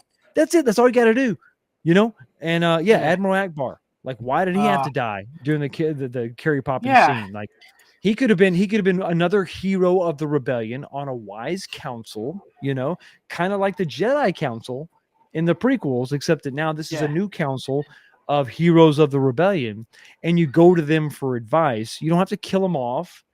They don't even have to be the heroes, but you could respect them in the way that won't piss off all the original fans. Yeah. And Saint Spears made a good point here. Daisy Ridley and Adam Driver actually seem like decent people. Too bad they're put in such trash movies. And they're great actors too. They're great actors. And that's the thing that happened during this time too, unfortunately, with a lot of haters, is that they decided to turn on the actors instead of the people who were directing the actors. Mm-hmm. And that I don't agree with at all. That's not on people to do that. But I agree 100%. I think the actors are great. You're mad at the wrong people. Like, they're just there to act. The director tells them they don't write the screenplay. They don't nothing. They're just there to act. So it's not on them. But the funniest thing about this movie, to me, was the ending, which seemed epic because Rey is laying there and she's trying to fight off this lightning. And all of a sudden, all these voices come back, and there's different, they bring back Hayden Christensen and Owen McGregor and Liam Neeson, and like all these people to say, like, "We're with you, Rey." And then she kills the Emperor, but what makes it funny is like the Emperor's like right before that, if you strike me down, then I've won. And then she strikes him down. Yeah, and then she strikes him down. I'm like, It's so you just won. Like, I don't know. It was very, very strange to me. Like, it made no sense. Yeah, no, I think you're right. I think it's sad. It was Like- unfortunate. It wasn't flushed out. I think JJ probably had a decent idea of where he wanted the story to go, and he was going to rely on the directors to sort of just finish it off on episode 8 and 9. Take his story points and then kind of flush it out. But he didn't have that opportunity. Yeah. What'd you think, Burger Time, babe? She's like, I don't remember this movie. Yeah. She's like, I don't remember anything about this movie. I really don't. I will tell you this: the biggest crime here for me is that I have a little bit of ADHD when it comes to like things I collect, and I had The Last Jedi, in with all my other DVDs, but I had taken it out because I think we went to someone's house, and like we went to watch it there, and I lost it, and I had to buy that movie again. No. I had to buy it twice. I had to buy it twice because I was like sitting there and I'm like, that's fine. I didn't like the movie, but then I'm like looking at my shelf and it's like 7, 9, Why? and I just kept looking, and it was like months. No, and finally I was just like, no, they didn't happen. They didn't happen. I had to buy it though. Like my mind is like, I have to. I have to buy it. It didn't happen. It's okay. It didn't happen. Bad dream. Yes. Bad dream. Yes. Bad dream. Dream. But our polls right now, I think that they're starting to really troll you. At lowest is B at 6%. Okay. And then C has 17%. A is at 22%. Come on. What are you D doing? At 56%. So it is a D. It is a D, but there's 22% of the audience. I only take the D votes seriously. But to your point, I think you made a good point. It's not as offensive as 8. At this point, take the best director ever, Steven Spielberg, let's say. What would he have possibly done with this mess? What do you do with it all? How do you flesh all that out and wrap it up?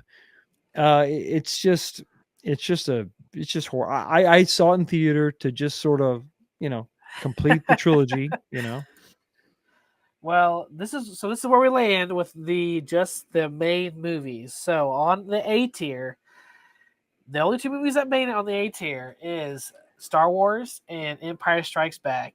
Those are the top ones for the audience here. B is Return of the Jedi and Episode 3, which is Revenge of the Sith. Then we have The Phantom Menace and Star Wars Episode 7 as C. And then D, we have, Episode 8, which we all hate, The Last Jedi. And then we have Episode 9, which we also do not like. But then we also have the Clone Wars. That's how bad we hate the Clone Wars. It's on par. I don't think it's that bad, guys. I don't think it's that bad. I would give it a C, but I understand. It's that's a tough one. It's a tough one to defend for sure. Now, since we have met the goal, we do have 2 more movies to talk about, which we will bring up here, which is the Solo movie and Rogue One. Wait a minute, don't you need 2 more super chats? What's going on? Well, Ace Jacks gave me. He said, "Well, it's $40." Yeah, You're I right. need 2 more super chats, right. guys. Super chats, like no Super chat. Yeah, come on, guys. We need 2 more. What? No, I'm Help kidding. this man out. Come on. Yeah. So, what would you like to start with? Would you like to start? Let's start with Solo because that one, it's I don't feel like. I don't know. I'm interested to see your take on Solo, and we'll put that in the ranking now too, and see kind of what your feelings were whenever this came out, leading up to it, things like that. So, did you see this in the theater, or did you watch this when it came out? How did you view this? I was pretty, as you can imagine, pretty down on Star Wars at this point. Apologies, it's Attack of the Clones, not the Clone Wars. Sorry, it's. Oh my gosh. I got it. Sorry, it's a bad movie. We get it. Yeah, I watched this on Disney Plus, and it was just so, to me, it was the most unnecessary movie. Like, I don't, we already see Han Solo, and he's kind of young. I mean, he's probably, I think, the actor himself. I mean, Harrison Ford was 30. I think he was 30, 29 or 30 when he did Star Wars. He's already pretty young anyway. I don't know that we need his backstory. I don't know that we need really anybody's backstory. Maybe Yoda would have been somebody that I think that would have made some sense because he's like 900. So that would have made some sense. You could have gone back hundreds of years, right? It was just a bland movie. It was just, I felt it was very unnecessary. I felt that the actor didn't look anything like Harrison Ford at all. I didn't like the fact that that the Millennium Falcon looked somehow worse when it was newer. I thought, I was like, what? What do you? Oh, it was an escape pod on the front. You made it just look like blander, like more generic, which was weird.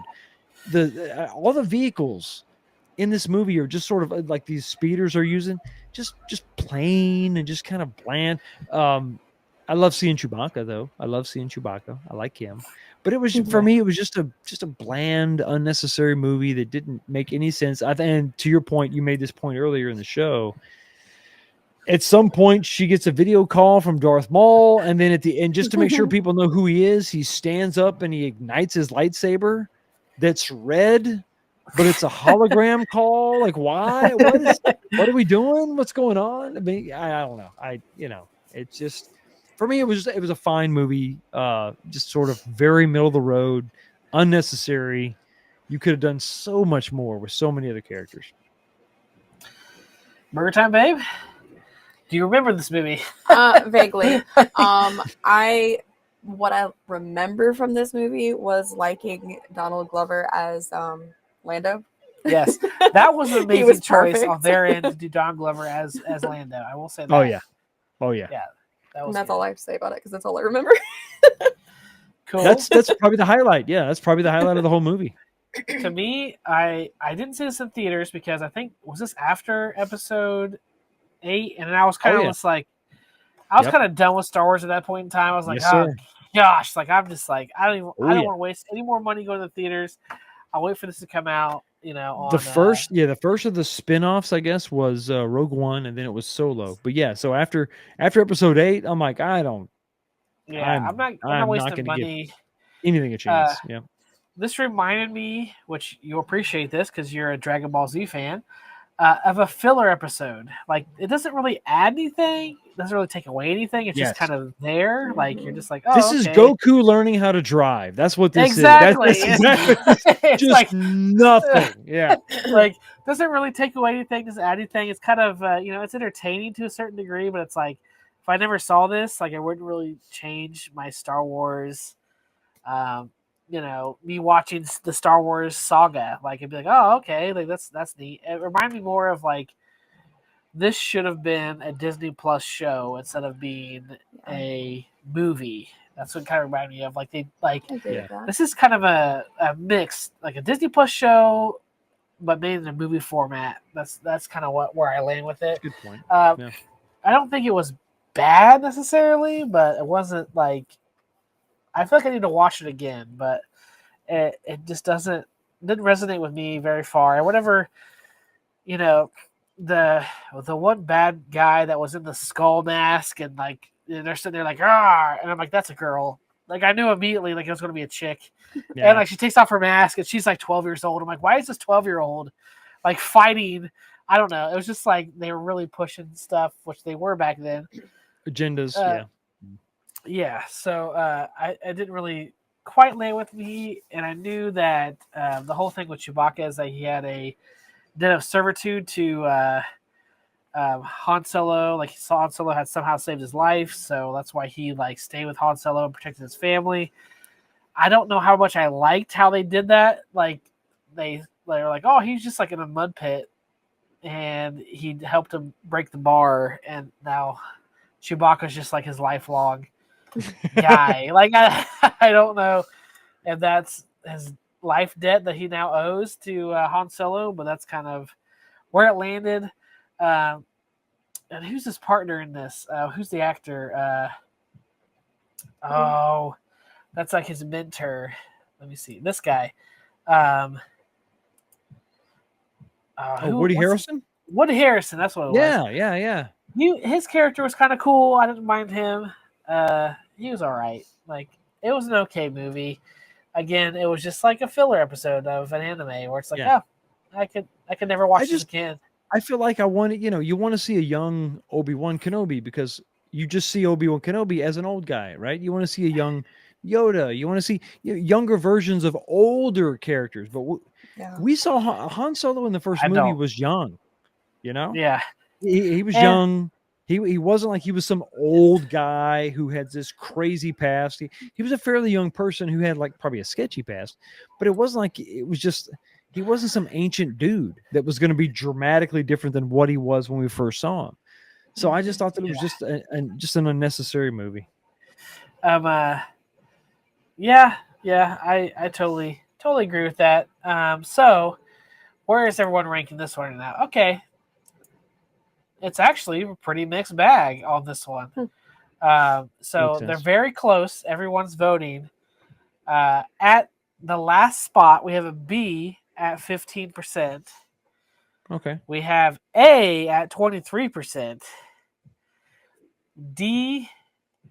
Okay, wait, it's changing right now. I think they're trolling you. Come on, damn it. Come on now. Come on. What are we doing here? Okay, I'm in the poll before it changes anymore. I'm not in the poll before it changes anymore because it's vote with your heart, kids. Come on. Yes.